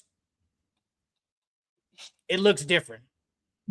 Because I think you said maybe last week or a month ago or something, like Anthony Edwards, championship 1. Yeah, I think he can. I just think he needs another superstar player with him. He had Cat, but they got rid of Cat for money reasons, understandable, whatever. So they need to go. They might have to make a big trade. I would go after Giannis. Low key though, give me Kyrie Irving. Kyrie Irving I think he's available, bro. Put Kyrie Irving next to Ant. He has a legit point guard. Kyrie Irving, I think, is willingly. Not say play like that point guard pass. I'm not saying that. I think he makes Ant's life so easier and he can help set him up. And it looks so much different than what he has now. What you giving up for him, though? I'm not. Well, actually, I'm not giving up Jaden McDaniels because I'm not giving up, say, a young player. Like, for Giannis, it's different. But for Kyrie, I'm not giving up Jaden McDaniels for Kyrie Irving. I would give you my first round pick this year. Low-key, though, I give you Randall. My first pick. It's crazy because I don't think they need Randall. Yeah, they already got PJ. I know, but we gotta try to sneak something in there. But I give you Randall. You gotta try to get PJ back then. Kyrie and PJ for Randall and whoever else. I think money wise, I think they both make somewhere around the same. So I think that's why I just said 1 for 1, and I'll give you a pick. If you add PJ, then I got to give up a little bit more. I ain't trying to give up a little bit more. Because let me see. I did see something. It said, it said Anthony Edwards is advocating heavily behind the scenes for Timberwolves to trade for Kyrie Irving. Then it said Houston Rockets are also actively monitoring Kyrie's availability. And then there was a report saying that the Timberwolves' ultimate fear is Anthony Edwards requesting the trade. You said the Rockets? Yeah. He want to pair back up with KD? I don't think they Low got a key, problem. what's I think they crazy is like each. I think they still cool though. I think they don't I got was a gonna say problem. I think it'll work better out this time. Cause in Brooklyn, I feel like they ain't had a right coach. Ime is a really good coach. And then now you got a lot of trade pieces that you can give up. Tari Eason is gone for sure. Um, yeah, you got a lot of pieces you can give up over there to go get Kyrie too. I don't think it And was. I don't think it was the team itself. I just think Kyrie Irving was on that BS back then. That's why it messed up. And James Harden got hurt. That was the main yeah, reason why it sucked. I don't think you the will team was that have. bad. What you gonna do with Fred then? Fred He gonna have to probably go. have to put Fred in the trade because he makes a good amount of money. Yeah, Fred gonna have to go. Fred gonna have to go. That's fine. That's You perfectly got fine. Kyrie, Amin, KD, Jabari, and Sengun. Yep. I ain't mad at it. So I'm cool with putting Fred in there, and I'm cool with Kyrie Irving on the Timberwolves. I just think they need to go after a star. But it said the Timberwolves' ultimate fear is Anthony Edwards requesting a trade, but it's about satisfying Ant. The fear is that at some point does Ant, through his representation, Bill Duffy and others, signal a desire to be elsewhere. We are nowhere near that point, but the fear is there. Do you think Ant will leave, or you think he'll for life? Ant looks like a for lifer. He looks like a for lifer. I do believe, but I will say if it gets bad again, like how they just got whooped by the Spurs kind of easily, and they don't make trades, I feel like at least you try to make something. I think he's cool with it, but I feel like if you don't do anything, it's like, why am I here? I think it's the same thing with the whole like with Giannis. I think that he loyal to and gives me the vibe that like yeah he loyal and he would stay with Timberwolves, but I think if like you said if they don't make no moves and they start regressing and say he don't make the playoffs no more, I think he will progress the trade for sure. But they gotta go to like the extreme. But I think as long as Ant there and they got some good players, they'll always be a good team. They just won't be championship though. That's the thing. They just won't be a championship. Like we saw, you got to the Western Conference Finals twice, and let's be honest, you got to the Western Conference twice, and you was low key not playing all that good, and y'all was getting handled. Like y'all got handled by the Mavs kind of easily and got blown out in game 5. And let's be honest, when Vic isn't there, when Vic is there, y'all kind of get handled. Outside of game 1, y'all was getting kind of handled. Not gonna lie. So it just shows he can only take you so far, but they need to go after a star player. I'm not gonna lie. Try to at least attempt to get somebody good to help Ant. He's too good to just be not at least win a championship. I think at some point he will win one. Which jersey will he play though? All right, we right about to get to the teams because boy, I gotta talk about shit. I want to read this real quick. I think we talked about this though. Miami Heat is viewed as the overwhelming favorite to land Giannis. Giannis to the Heat. The Bucks get Tyler Hero, Khalil Ware, Nikola Jovic, 2026 first round pick, 2031 first round pick, 2023 first round pick, and the swap rights at 29. Are you giving up all that for Giannis if you are the Miami Heat? Ooh, you said Tyler, Khalil, Jovic, and what basically else? 4 picks. 26, 2031, 2033, and a pick swap at 29. I mean, they don't like Khalil Ware anyway, so man. Yeah, we're gonna have to. I'm doing it. If I'm the Heat, we gotta make Who's something. gonna be my point guard though? Well, Davion Mitchell was kind of handling the point anyway. Okay, so he But put ball Davion responsibilities. Davion at the 1, then you got Norman Powell at the 2. If they resign him. Andrew Wiggins at the 3, and then Bam and Giannis, or Giannis Bam. Yes.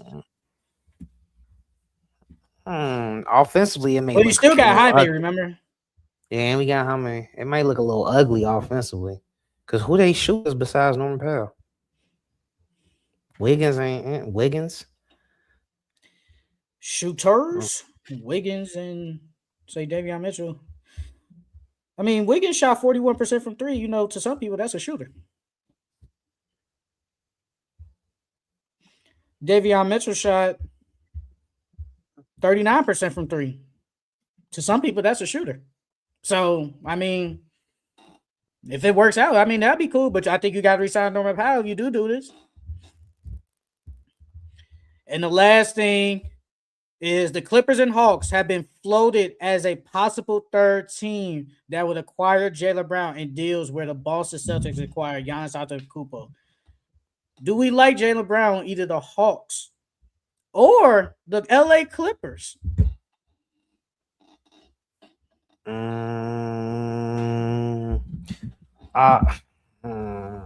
want to say, Stephen A. yeah, I seen that. I want to say I like him better.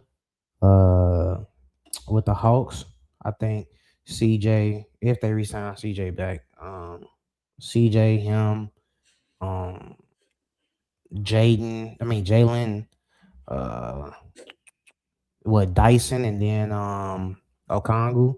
That's not bad. That's not bad at all. I wouldn't mind seeing him on the Clippers. I think Yeah, I bringing think he'll in look good on the Clippers.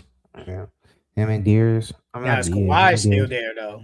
Do we trade Kawhi or is he still there? That's the big question.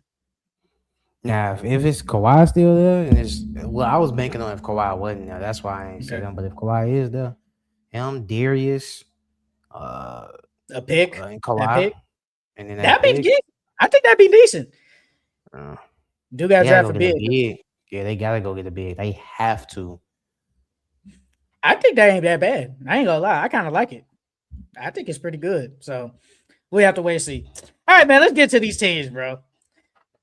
We leaving the good series last. Let's start with this Cavs and Knicks. Start with them. The Knicks are up 1-0 against the Cleveland Cavaliers. After the Cleveland Cavaliers had the worst collapse in NBA playoff history, the Knicks come back down 22 points with 7 minutes left in the game and win the game by 9 in overtime. Donovan Mitchell had a good game, but he didn't do nothing the rest of the game. Jared Allen, whatever. Mobley, whatever. James Harden, I don't need to speak of him. Jalen Brunson had a masterclass. He was really good. Mikal Bridges was decent. Josh Hart was okay. Karl-Anthony Towns, I don't think he had a good game, but this is what it is. OG Anunoby had a decent game, but Shambit was good off the bench. So I want to ask you, what was your thoughts on the Knicks coming back down 22 points against the Cleveland Cavaliers and taking a 1-0 series lead? Man, first off, once it got to the fourth quarter, I turned the game off. Then I see the notification on my phone talking about the Knicks coming back, and I'm like, "What? Are you serious?" Because the Cavs, they look like they wasn't tired at all. You just went 2 game 7s, and then I thought they were gonna come out deflated, and I thought that the Knicks having what I think they had like 9 days of rest. I thought that they were gonna come out firing, eager, ready to play, but they came out lackluster and got off to a slow start. But you gotta credit Jalen Brunson, man. Like Jalen Brunson either accounted or scored damn near on every single point during that comeback. My thing is they sat there and they attacked James Harden, and then Kenny talking about some James Harden's one of our best defenders. Dog, be for real. James Harden don't even play no defense no more. But yeah, you gotta credit Jalen Brunson. Jalen Brunson did his thing. And that's why he was once the clutch player of the year. And then it also helped that you got Mikal Bridges who showed up. He's definitely since the playoffs started, he has shown up. So kudos to him. I do think that this does put a sour taste in the Cavs' mouth because you were up 22 with 4 minutes left, and you guys had the game one. Then you take your foot off the gas pedal. Now it's like when you go into game 2, you gave the Knicks a lot of momentum because now it's like we won a game we weren't even supposed to win, and we came out not playing our best, just how like it was with San Antonio and the Timberwolves. So I think that the Knicks this might be over in 5. I'm not gonna lie to you, because if the Knicks win and they go up 2-0, I know the Cavs gonna fumble, they gonna crumble. And they may get one win at home to make it a gentleman's sweep. But if they don't win this game too, it's gonna be either be 4-0 or 5 or 4-1. Y'all know what's so funny? Last year, Charles was telling me James Harden got Kawhi Leonard. He ain't gonna play bad no more. He ain't speak none of that shit now. One time this whole postseason, even before the playoffs start, he ain't said none of that. I'm gonna say it again, like I said on my video the other day. James Harden, you be selling. I don't know what the hell be going on with you. You be playing bad in the playoffs. He be trolling, bro. There's no way you be playing this bad. You said that Kenny actually said that he's one of their best defenders. At times, not that game. I'm not talking about that game. But in a couple of other games in the playoffs, his defense wasn't that bad. I can admit to that. But yesterday, the other day, Jalen Brunson looked at Jalen Brunson looked at James Harden. Barbecue chicken. He looked at him like food. Mike Brown even said in the post game, he said, hey, man, when I was on the Warriors as assistant, we was talking about going at James Harden. And he said, hey, we gonna go after James Harden. That's exactly what he said. This man, James Harden, was so bad, bro. I don't even want to defend James Harden. I don't want to defend him. I think I don't know what happened to Charles. Charles, you there? Yeah, I'm here. Your screen, you're not on this. Oh, there you go. Yeah, I'm right here. Oh, okay. I don't know what the hell just happened. Oh, okay. Good. All right. Can we talk about how Donovan Mitchell goes like 0 for 4 in like the last like 7 minutes of that game, and then in overtime he doesn't even try to score. They just let James Harden do whatever, and they just bricking up a storm. Like, why Donovan Mitchell? You as the best player. And I said it the other day. I said, bro, take that ball from that old ass nigga and start chucking up something. You weren't being aggressive. What are we doing? Like, what are we doing? You got to be aggressive, brother. You got to play better. If you don't play good, you guys are going to lose. That whole backcourt, they don't play good, they're going to lose. I'm surprised you ain't bring up Kenny Atkinson saving timeouts for no damn reason. Like, what are we doing? He just saving timeouts. He's watching James Harden get cooked. It doesn't even try. It doesn't even call a timeout. He talking about some. I like to keep my timeouts late. Nigga, what are we doing? What was the run that they went on? They went on a crazy ass run. They went on at one point. It was like 24-5. That's what I'm saying, bro. He never called a timeout before. Bro, once they would have got it down to 15, I would have called a timeout. And then if they would have got it down to 10, you supposed to call another timeout. What are we doing here? That was bad coaching. That was bad coaching. It was bad. It was really bad coaching. And then he's like I said, he's trying to make up all these excuses. Brother, y'all sold. The Knicks look left for dead. When you're up by like 7-20 something with 7 minutes left, like you said, the game's over. You're thinking the game's over. Then we look back. Hey, Jalen Brunson gets it going. He gets it going. Mikal Bridges hit a couple of clutch threes. Yeah, you saw they took Josh Hart out the game because Josh Hart out there was looking kind of bad. And Landry Shamet, hey, I give Landry Shamet a lot of credit. He hit some clutch shots and he played some good defense. I give him a lot of credit. He was kind of clamping Donovan Mitchell. I ain't gonna cut towards the end. But at the same time, hey, I want to ask, in that situation, are you thinking about bitching James Harden? Because that was the question a lot of people said. Do you think about bitching James Harden during that run, getting cooked, and at least put somebody out there that could give me some type of defensive? Keon probably would have put Keon Mitchell out. I mean, Keon Ellis. I said Mitchell. Keon Ellis. Yeah. Man, I'm not gonna lie. James Harden looks a shit. I mean, obviously he's not Houston James Harden no more, but like he looked like because he's been having a lot of turnovers. I mean, he always had high turnovers, but like he's losing the ball. It's like, I don't know. He doesn't look like the same James Harden anymore. You could tell he's obviously getting old. It look like he's running out of gas. But if I'm Kenny, you especially if they targeting him every play, and he's not the sole reason, but he's a big part of why they went on their run. Yeah, you low key got to, because if we take Rudy out and other players out for not being good offensively, first off, James wasn't really doing anything in that game anyways. So it's like you wasn't really missing nothing on the offensive end. Then he's a liability. Well, he was a liability that game defensively. So it's like you might have to put Keon Ellis in, somebody with some energy that probably would have got a couple of stops and hit some layups or a big three or something like that to kill their momentum. So yeah, he should have went with somebody else at least. Bruh. Do you think getting rid of Lonzo was a bad move? If they kept Hell Lonzo, yeah, Lonzo Lonzo was would have been ass. guarding. He would Hell have yeah, been Lonzo guarding was Jalen ass. Brunson. Well, just keeping him like and just for like defensive purposes, I keep him for that. But I mean, Lonzo I was think he bad. would have did a good job on what's him called. I mean, On Lonzo was Brunson. bad this year though. So I Yeah, mean, he they was. traded for him. Then, so it is what it is. But I ain't gonna lie. I think the Cavs they let one slip away, and we come back today and we like, man, the Cavs got a chance of winning. I'm with you, brother. I picked Knicks in 6. It damn near might go 5. Mm-hmm. It might go 5, bro. Like I Did just you see his face? Did you see his face after the collapse? Yeah, it was like, Donovan. bro, it was like 30 seconds left on the clock, and he was subbing out, bro. You should have seen that man face. He looks. We really just did, and it was the largest comeback.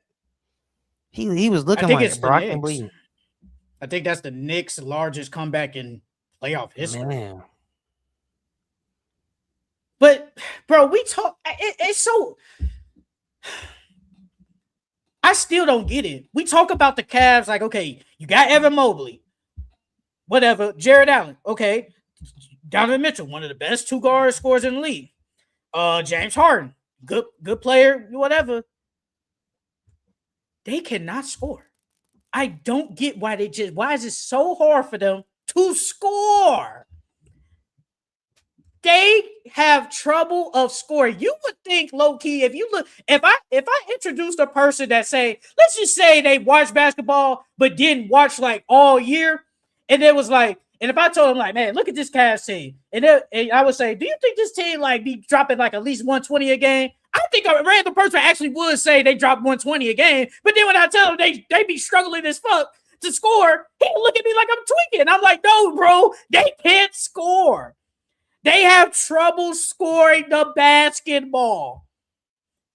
They just do. And James Harden, if I had to put in order who gets blamed for that game, it goes Loki, it goes Kenny Atkinson for watching them get torched, James Harden, and Donovan Mitchell. It goes in that order right there. Because I'm trying to figure out why James Harden only, bro, what's the stat? They said this is like his 48th game when having more turnovers than field goals made or about the same. That's the crazy stat. Crazy. That's insane. Let me see if I can find it, bro. So I can be right. He definitely has 6. Damn, and only 5. I think Evan Mobley is the missing piece. I mean, we've been saying this for the longest, but if Evan Mobley gives you anything more than that 15, he shot 6 for 16. So he took 8 threes. That's what I'm surprised, but he's been pulling the 3 ball more since in the playoffs since it started. But I think him not showing up offensively and he taking games off here and there, he can't do that. I feel like James is not supposed to be your second best player. He's supposed to be your third, but it's Evan Mobley is not living up to the hype right now. So that's why they struggling to score. If Evan Mobley was out here giving you 20 plus, I don't even think they'd be having this problem. I think Evan Mobley, it is what it is at this point. I think his ceiling is way higher. But right now, I'm just expecting this. But the thing is, he ain't gonna get the blame if they lose. It's gonna be James Harden because James Harden's sticking his hoe up. Mhm. Okay, so this playoff specifically, this is now, mind you, they play 15 playoff games. He has 6 of his 15 playoff games where he has more turnovers than field goals made. 6 out of 15. That's a lot. 6. That's like 40-something%, ain't it? Yes, it's literally 40%. 40% of these games he's had, because he's had 5 field goals, 6 turnovers, 6 field goals, 8 turnovers, 3 field goals, 4 turnovers, 6 field goals, 7, 6, 7, 5, 8. Whew. And this stat, I think so. This was a 5 days ago tweet. So let's add an extra day.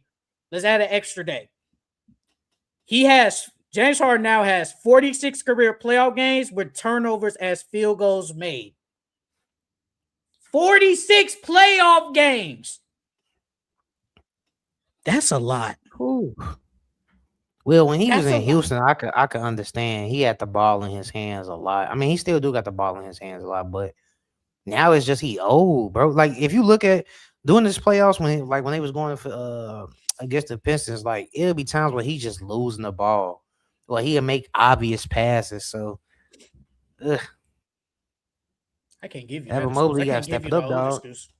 I'm looking at LeBron James, 41, still out here hooping. Why is James Harden out here selling? Everybody did. Don't nobody take care of their body like Bron. James Harden worried about Magic City and lemon pepper wings and hanging out with a little baby than he is about basketball. Got a whole kids. Who? James Harden. Got a whole wife and kids. He don't go to Magic City like that. Well, actually, he probably does. I don't know. He probably do go to Magic City. But overall, Evan Mobley got to step it up. If Evan Mobley steps it up, I think they can make this series closer than what it's looking like it's gonna be. So if Evan Mobley steps it up, but James Harden has all stinkers, you think they still win? No, of course he can't have no stink. But like if he does stuff like give us 15, if he just gives us 15 or 16, 17, 18, that's cool. But Evan Mobley has to be the one. Evan Mobley has to be dominant. And I think he could do that against Cat and Mitchell Robinson. He's faster than Mitchell Robinson.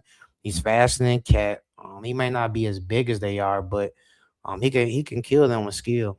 It's just I think Evan Mobley so far hasn't been that bad. I don't think he's been bad. No, I do think he's. Yeah, I don't think he's been that bad. He's been playing decent. He's been playing okay, but we ain't draft you that high or expect for you to be just playing okay. But I think the thing is, when we traded for James Harden, we traded for you, 1, because we think you better than Darius Garland, and 2, because we don't want to have two small guards in the backcourt that people can't be going after you. Like, since you're bigger, you're somewhat of a better defender. I do believe Evan Mobley does have to play, I guess, up to his ceiling, what we think it is, probably like at least 20. I don't think we're going to get that. I think we always going to have to depend on, at least in this series, Donovan Mitchell got to go crazy and be aggressive, and James Harden can't stick this hoe up. Usually in games 1 and 2, James Harden played decent. He was terrible the other day. He was bad. Like I said, shout out. We talked about the Cavs, but I think Jalen Brunson, man, and I said it again on my video. The Cavs have nobody that can guard Jalen Brunson. They got not one person that can guard him. Not one. They got the only person that can somewhat stick him is maybe Dean Wade, but he ain't going to do it either. That's it. They don't have nobody that can guard him. Nobody. Oh, I was going to say maybe Max Strus. He can't guard him. Nah. He can't guard him. No. Max Strus can't guard him. I'm sorry. He can't guard him, bro. They're screwed. What's crazy? Even if they played the Pistons and you put a song on him, I still think somebody else would have got off. Even if you did slow down, if the Knicks played the Pistons, Jalen Brunson still would have went off. I mean, not went off, but somebody else still would have went off. Hey, you said Cat got to play better. You do got to give me more than 13 points. I do know that. Got to play a little bit better, brother. They're not going to win no chip with Cat only scoring less than 20, dog. That's not going to happen. I think if Cat dropped 25, unless everybody else still. If he dropped 25 per game, you don't think they're going to win? Have you seen the two teams over there in the West? Yeah, I mean, if Cat play, if they go against OKC, well, they match up well against both teams, but If they go up against OKC, Cat can have his way with Hartenstein and Chet. But if they go up against the Spurs, it's who's gonna be scary hours for him I versus think it's Wemby. scary hours for both teams. I think whichever team comes out of the West is winning. That's all I'm gonna say. I'm not gonna go no more deeper than that. We will do our predictions right after we talk about the Spurs and the Thunder, but it's looking kind of scary for the Cavs right now. Let's see if they bounce back. Who did you pick? Who did you have in the series? And how many games? I got I said I got the Knicks in five. I think Knicks going to the finals. I I got think Knicks in five. let's be serious. If we gonna get right into this Spurs and Thunder, I think everybody on planet Earth wants to see Spurs and Knicks in the finals. I think that's what everybody wants to see. Who called that? Somebody called that. I can't remember. Was it Francisco that called that? Was Somebody it in the chat Francisco? called it. Somebody Was it called Francisco? that early in the year. Somebody called it early in the year. I remember. I don't remember who, but somebody definitely called the Knicks and Spurs finals. Francisco, I don't know if you still in here. Where you at, bro? It's about to be a lot of glazing. You got to show up. It's about to be a lot of I glazing. told you, Francisco too freaked out. He can't come. He can't come to the press conference. We gonna be in this mother. He gonna have Victor Yamba poster with body oil all over himself. Hey, but let's move on. Let's see how the Knicks do today, but we'll do our prediction after this. The Thunder and the Spurs. In game one, it was a close game throughout, but Victor Wembanyama had the masterclass of the masterclass. They took a 1-0 series lead. Then yesterday, the Thunder strike back. Hey, it's funny how they represent the new the Star Wars thing. They said the first chapter was A New Hope, and then the second title was The Empire Strikes Back. If you ever watched Star Wars, that was good.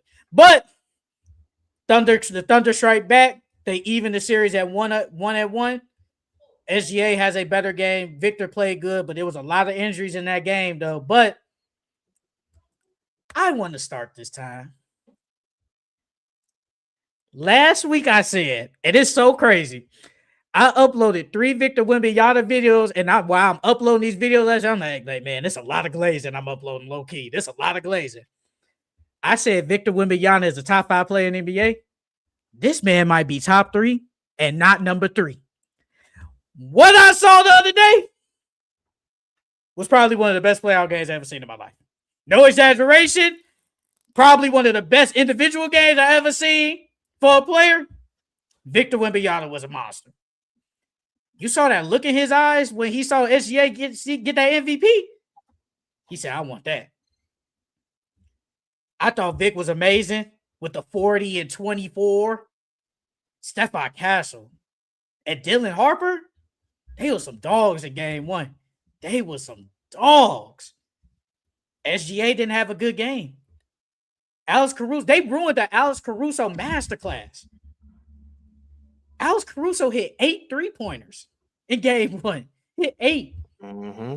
He's on fire. J-Dub had a decent game that game. Chet Holmgren, I'll leave Chet Holmgren after you talk. I'll talk about it. But Chet didn't have a really good game. Isaiah Hartenstein could play in game one. Then when we fast forward over to game 2, SGA came to play. J-Dub gets hurt. I ain't gonna lie. You can speak after if I say this. I think J-Dub is not coming back the rest of the series. I think he's done. He's not coming back. He's not coming back. Alex Caruso has another good game. They got a lot of good things from the bench yesterday. They bench came to play. And AJ Mitchell got injured too that game. Jared McCain came out the bench and played good. Like, the bench helped them in game 2, but it was SGA that low-key saved them and what the MVP is supposed to do. But then the Spurs, I felt like Stephon Castle had one of the nastiest dunks I ever seen. Dylan Harper, he leaves the game in the third quarter. He got hurt. Don't know about him. I think the Spurs are still in control of this series, but they need De'Aaron Fox to come back. They need him to come back. Because if Stephon Castle has to handle this ball, he has 20 turnovers in 2 games. That's terrible. He has 20 turnovers. So This is the first 2 games, and I think this series is going 7. I said Spurs in 7 anyway. But man, yesterday was a good game. But the Thunder came out and played right, and they evened the series up.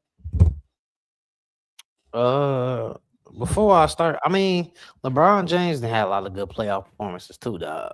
I mean, Victor, no, that 40 and 20, that was very impressive, dog. That was very impressive, but I don't know if it's the best one I've seen. I said Because Bron had 51, 8 and 8 against Golden State in 2018. And then he had that game 7 triple double, 27-11. I mean, with that block on Iguodala, like it's been some really good. That's just LeBron, but it's been hella good playoff performances. But that was a really good one. I thought, like you said, I thought Victor saw Shea get that award, and he was like, you know what, I'm on demon time now. Because if he didn't get them all 41, I don't think they win this game. That first game. But I think that the reason why the Thunder, why it was so close and why I went to OT is because I'm 11 turnovers from Castle. Like that's unacceptable. And then it's like he's not. I'm not gonna say he's not used to it because he's been. He was the point before De'Aaron Fox was there, but with De'Aaron Fox running point all year, like now he's off ball. Now you putting him back on ball. That's a little adjustment that he has to have. But that 11 turnovers could have cost them, but with Victor Wembanyama being so great, he uplifted them. And then I thought that Dylan Harper, he played really well that first game. And him and Wemby basically saved them that first game. If we being honest. And then with Chet that first game, bro, like Chet, I don't know if Chet's scared of him. I don't know what it is, but it's like whenever he played Wemby, he don't show up. Like I get it. Wemby's 7'5", he's towering over you. And then when y'all were younger, you probably beat him when y'all were younger. But dog, we in the league now, bro. Like, bro, ain't no way you only taking 7 shots, bro. See, you are third best player, and Alex Caruso has more points than you. Alex Caruso attempted more shots than you. Now, granted, they did leave Alex Caruso open, so you want to make him shoot because he hasn't shot well against y'all. I think last time they played was on Christmas. He shot 2 for 12, or when they played on Christmas, he shot 2 for 12. So I get it. You make Alex Caruso shoot, but these are NBA players here, dog. But I think the reason why they lost that first game was literally because of Chet. I think Chet cost them that game. If Chet shows up and does anything, they win this game. If he gives you more than 8 points, if he gives you, because what they lose, but they lost about 7. So if he gives you 15, y'all win. Or if he gives you 16, y'all win. So I thought that first game was legit on Chet. And then that second game, I thought putting Hardenstein on Victor Wembanyama and letting him play him throughout the course of the game, I thought that was really huge for them because Isaiah Hardenstein rebounded really well. He had 13 boards. It wasn't the 17 like Victor's, but he did better than Chet. Granted, Victor still had a good game, so defensively, Hardenstein didn't do any better. But I think that him being physical with Victor gave them a different look, and then him rebounding the ball well is a reason why they won. Also, like you said, this game was full of injuries. Hopefully, De'Aaron Fox comes back game 3, or Harper comes back for game 3, because like you said, Castle having 20 turnovers in 2 games, that's not gonna cut it off. That's a recipe for disaster every single time. And I think that this series is literally dependent on turnovers. I think whichever team has the most turnovers is gonna be the team that loses this series. And if you keep letting Castle run point like he's been doing, it's gonna get ugly. Bro. Somebody, I think it was Nick Wright the other day. He said, Chet looks like he'd be cool with Wemby. He'd ask him, hey, bro, you want to go out to dinner or something? Talk about whatever. Chet, he'd probably be cool with it. Wemby be like, hell no. Wemby doesn't like Chet. He doesn't like him. Like, he just doesn't like him. And I get it. now they showing all these clips of them on like USA, friends, and Chet with the medal and Wemby looking like what the hell? And you see these two guys, these tall, skinny dudes, and they were comparing Chet and Wemby. I think we have a video. I don't think he was on the pod though, but there's a video of like I think we have like Chet and Wemby. And you know, these like the two, like they'll be the two best big men in the league. And then you look now, you like, bro. And Wemby probably like, bro, I cleared this nigga. I cleared him. He's nowhere near me. I'll say if you think about it too, when they were younger, they was low-key close in height. So it was like Chet wasn't really terrified of them. They was about the same size. And Wemby probably always thought he was better than Chet. But the fact that's why I think really why Victor doesn't like him. I think he think he's better than Chet, and the fact that they keep comparing him to him, like that's pissing him off because he's like, man, I'm light years better than him. And I think Chet honestly doesn't have beef with him. I think he'd be cool with Wemby. I don't think Wemby. This is a one-sided beef. This is literally one-sided. He does not like him, bro. He looks at Chet and be like, bro, you are fucking food. You are food. I'm just better than you, brother. I'm better than you, and there's nothing you can do. There's a video of Wemby when he said what he said to SGA. He called him a little boy, and he said, "I'm number one." Hey, if I would have showed a person that game, and I would ask them who's the best player in the NBA, they would have looked at Wemby and saw SGA not show up. They would have said Wemby the best player in the NBA. I can't give Victor number one yet. See until he does stuff more like this more often, then I could say he's top 3, number 1 or something like that. But he has to give me multiple games like this. Oh, he will. It's going to happen. Again, I don't know where you at, Francisco. I hope you show up back in this chat. That dude is top 3, and he's not number 3. I'm going to say it now. I know I said when we get to that point during the offseason, it goes. I'm going to put... No, actually, take that back. I think he has passed Giannis.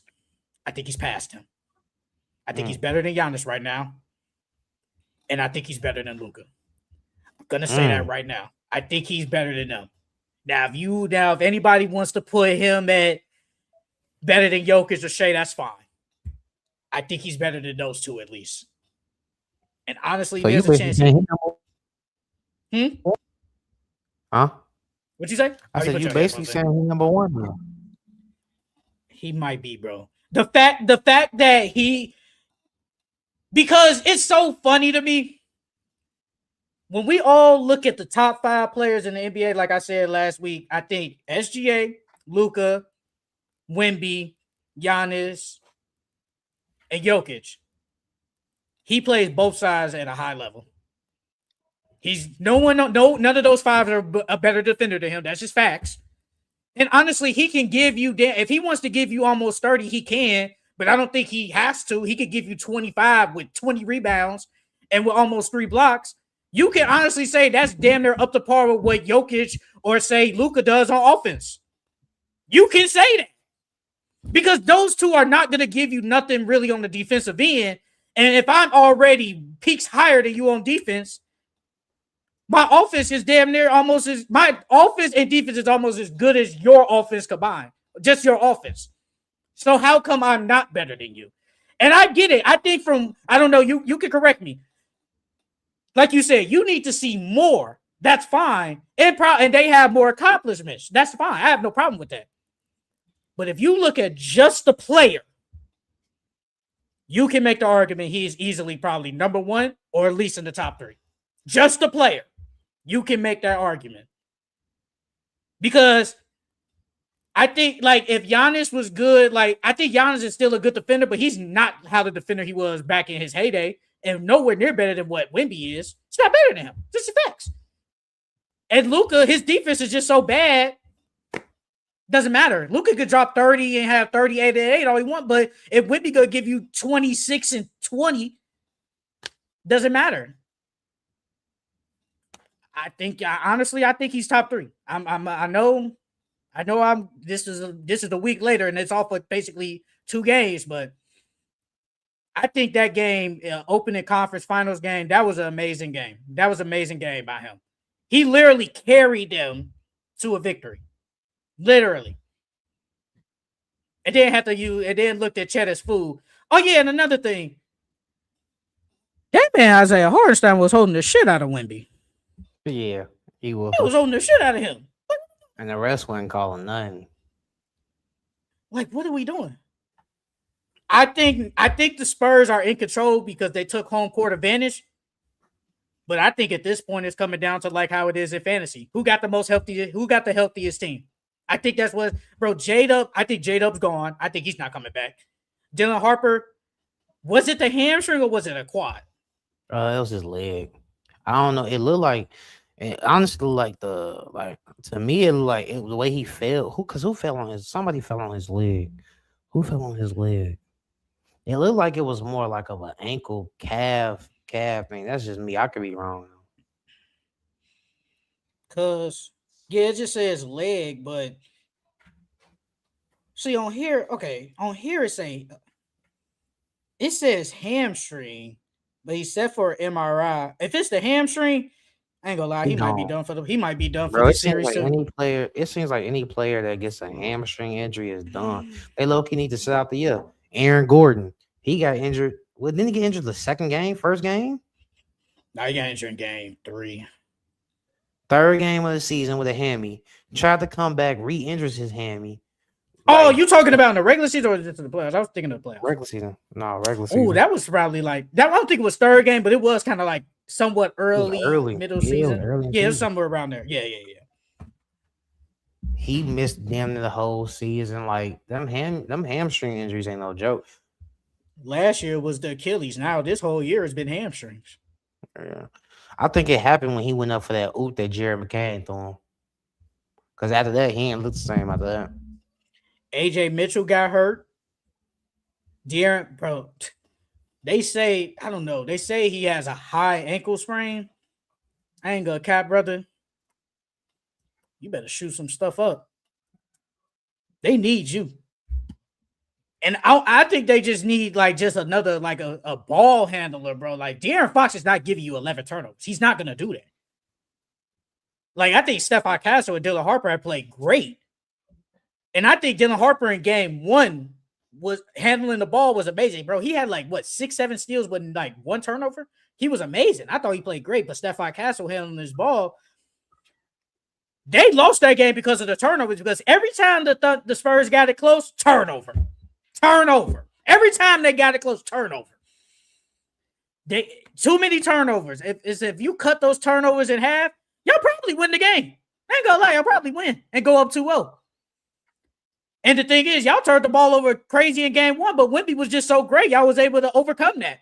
And SGA had a bad game, and I'm glad he rebounded because in game 1 was not looking good. It's so crazy because you was rewarded the MVP in front of the fans, and then you go out there, not play good, and then the dude across from you is looking like the best player in the league. They said this is the highest rated conference finals game ever. It got 9 million views. Yeah, this one busting. Bro, that game was great. This one busting. This remind me of like how everybody was tuning in to that Golden State and Cleveland finals. Which one? The one with LeBron came. Huh? What with LeBron and KD? Yeah. I wonder how many views that got back then. I don't know. You gotta look that up. Who did you got winning this series? Oh wait, you had Spurs, right? Because you won OKC. Yeah, I got Spurs. I'm telling you, G, I think they won Spurs and Knicks. Think about it.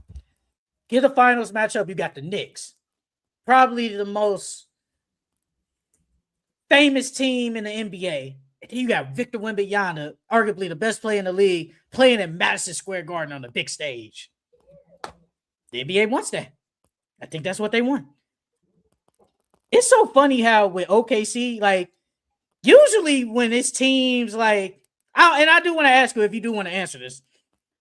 Usually, we always see teams that like just keep winning, then we start to hate them. Bro, OKC just won last year, and we already hate them. Everybody hates them now. Why do you think we hate them so early?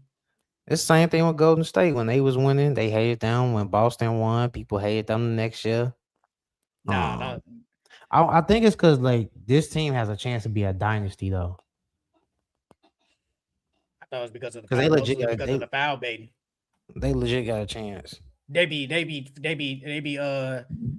foul baiting, and then they be because what was that game? What was that series? Was that against the Lakers? Like they get all the foul calls, but they be fouling too, and I think that's a reason why they don't like them. But I mean, but the thing is with the Warriors, we looked at them as a darling, obviously, but then you get KD, you win, you look unstoppable. Then they win again. Now we really hate y'all. The Thunder just won, and we're already hating you. Like we already hate you guys. Usually we kind of wait to see if you win again, then we start to hate you. Like I don't think nobody hated the Chiefs after they won their first championship. It's when they continuously won that's when we start to hate the Chiefs. But the Thunder just won, and we already hate you guys, and that's because to a degree. I think it's because they just be fouling. They be playing this football mentality, be fouling everybody, but then they get all the calls. I think that's one of the reasons why we hate the Thunder. To a degree. Oh shit, boy! Them Cavs and Lakers games was 20 million plus. They don't even scratch that. They said it peaked at 12 million. That ain't no 20. What game was that, or is it just the entire series? What you talking about for the Spurs? No, I was talking about that Warriors Cavs. What was that? The entire series or just like a specific game? Nah, game 7 in 2016. It peaked at 44 million. Man, that was crazy. I'm not sure. It was roughly around 30. And then in the 2015 game finals, they had 23 million viewers. And then 2017, they had 24. They averaged about 20 million. I'm not shocked. Game 7, LeBron James comes back down 3-1. You want to see if he makes the comeback or not? Yeah. I believe it. I think that was some great series. I can't wait until they do the 30 for 30 documentary or like the two teams going to the finals 4 straight years. Because Loki, if you think about it, they went to the finals all our years in college. Yeah. No, yeah. Because it was 2015. Yeah, so that year LeBron did that block. I was at a rooftop party. I'll never forget it. Oh, for real? Everybody went crazy. Yeah, everybody went crazy. You was drunk? Hell yeah.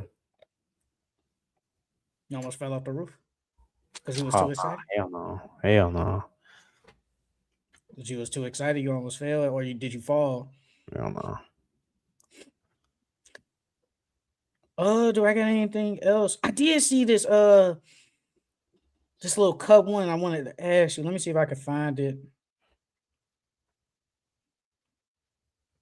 Oh, I got it right here. Okay, one gotta go. Scoring only. One gotta go. Point guard scoring peaks. It's Derrick Rose, Kyrie Irving, Jalen Brunson, and Damian Lillard. Just scoring at their peak. Who are you taking out? You said D Rose, Kyrie, and Jalen Brunson. D Rose. I'm taking D Rose out.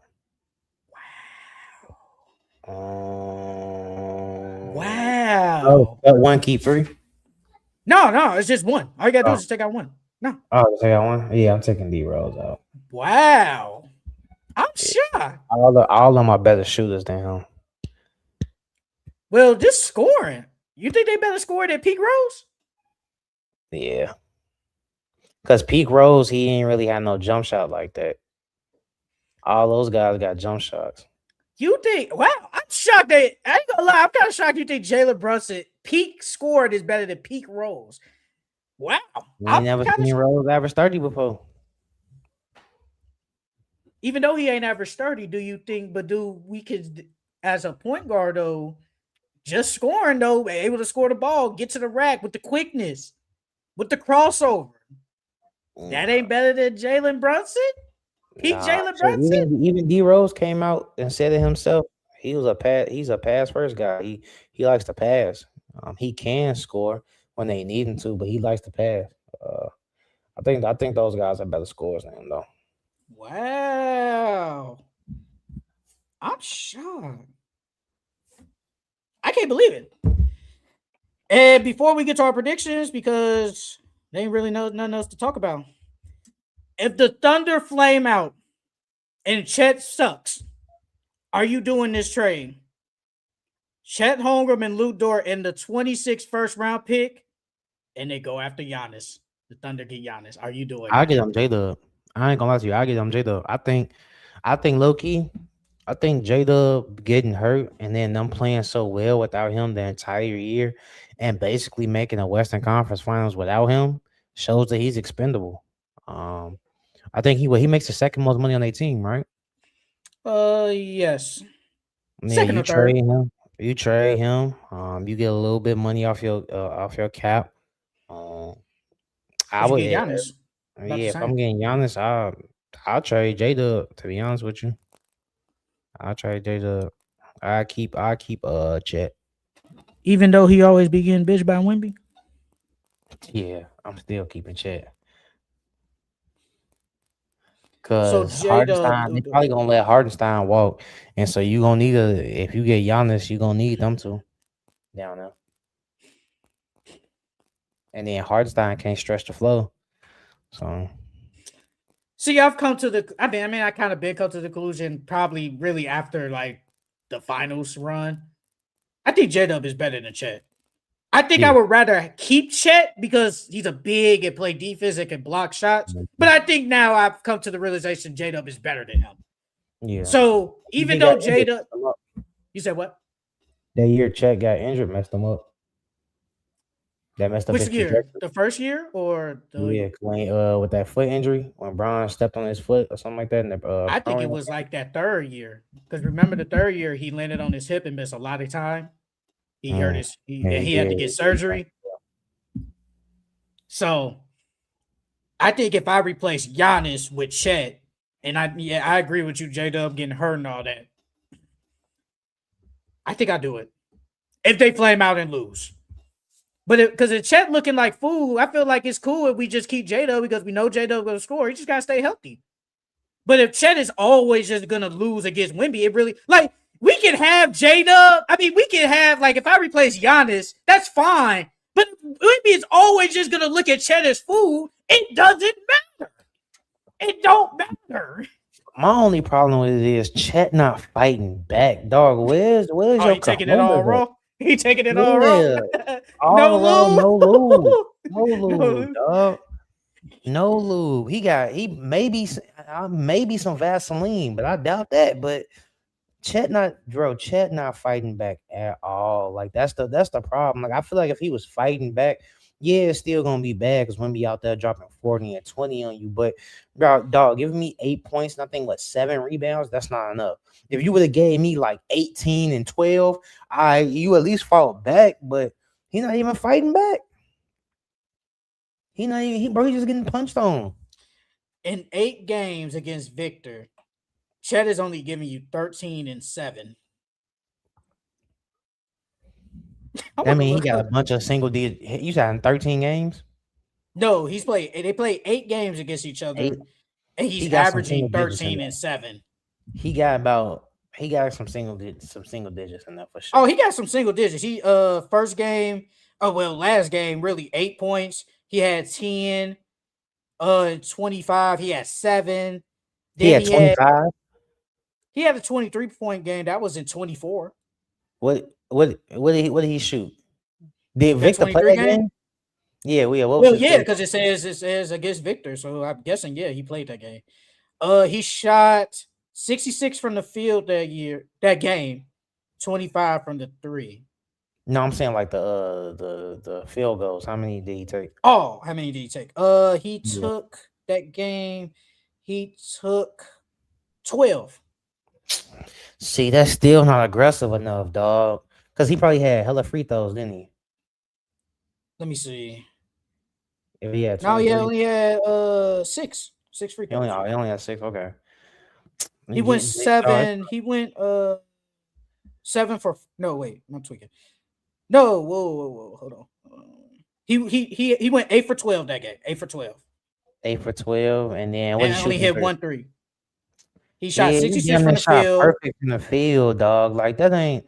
That's one of them anomaly games where you just had that game. You was just rolling, bro. But he still only took 12 shots. Like how many did do? Can you see Victor stats or no? I'm about to look that up right now. How much? Because I wonder how many points Victor had that game and how many shot attempts he had. Because bro, it don't look like Chet, bro. Chet, it literally looks Okay, like Chet is scared of this man. so Vic against Chet is averaging 17, 9, and about 3 assists, and about how many blocks? That's damn near around Chet numbers. He's averaging 2. That's really close to Chet numbers. Because you said Chet was 13-7, Victor is 17-9. Yeah. So that game, that was in 24. If it's this game, he had 28, 13, and 7 Okay, with so see 5 blocks. that's what he needs to do. Chet, that's not you fought back that game. 229 You and fought. 20. That's all we ask you. No, that's Victor. Victor had that. No, I'm saying Chet. You said Chet had 23, right? Yeah, Chet had 23 that That's what I'm game. saying. He fought back. That's what we need from him. We need him at least to fight back. Because he's not even fighting back out there. Telling you, man, he look at that dude as fool. I mean, getting sprayed with Glock dookies all over the place.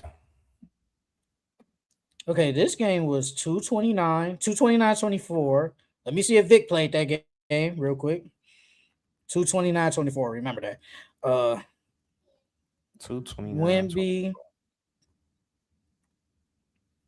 Because I want to make sure that he played that game before I say something.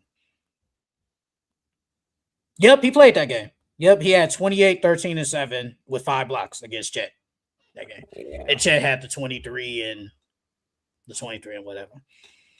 He be talking that dude. But Wemby got a couple of little stinkers in here. He had 8 points game that first game they played in 23. Then he had 6 points in 24. You know, he got a couple little stickers in there. It's just like you said, it's just the fact that you be getting okay. You be getting bro dog, bro. All lube. No lube. Take that back. No lube. You gotta play better. It's simple as that, bro. So, okay, I got a question then.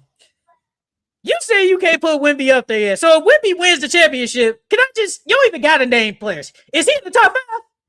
No order. Is he just in the top 5? Yeah. But if he loses, he's not in your top 5. No, he's still in the top 5. Oh, okay. I'm cool then. I'm cool with that then. Man. When Victor, man. Victor. Well, let's do these predictions. So the Cavs and the Knicks play tonight, game 2. Who do you have winning game 2 and why? I got the Knicks on it. I think that the Knicks, they dodged the bullet, and the Cavs, and they took all the momentum from the Cavs, because them coming back in that last 7 minutes showed that the Cavs can't really mess with them if they put their foot on the gas pedal. So I think that the Knicks gonna come out swinging tonight, and I don't think it's gonna be a blowout, but it may be double digits, but I don't think it's gonna be a blowout. But I got the Knicks winning tonight. This might be the next year. This might be it. I think the Knicks win this game. I think they take a 2-0 seriously. I think Jalen Brunson has another good game. Like we said earlier, nobody can guard him. I think Cat has a way better game to give you 13 points. OG Anunoby coming off game 2 of the hamstring plays good. Mikal plays good. But if the Cavs want to win this game, they got to play some good defense, and we need contributions from James Harden and Donovan Mitchell. That's the only way they'll win. I know you said Evan Mobley earlier, and I believe, and I'm with you. I'm with you 100% that Evan Mobley gotta play better than what he is now. But it all just depends on James Harden. If James Harden gives you another stinker game, they will lose. Again, they'll lose. And Donovan Mitchell has to be way more aggressive. If he knows he needs to score, he needs to score. So go over there and take the ball and go off. But I got the Knicks, bro. I think the Knicks take a 2-0 series lead. I think they win by probably like 10. I think it's double digits, but it won't be a blowout. Give me the Knicks. Give me the Knicks. They'll win game 2 and take a 2-0 series lead. And then we'll do tomorrow's game. Thunder and Spurs. Spurs are back at home. They're favorite in this game by 2. Who wins game 3 and why? I got OKC. From hearing Shay's comments in the post game, he was saying that they kind of figured out the defense a little bit. Now who knows how true that is? They only won one game, so we gotta see what they do game 3. But I think that game gave them a lot of confidence, especially with J-Dub getting hurt.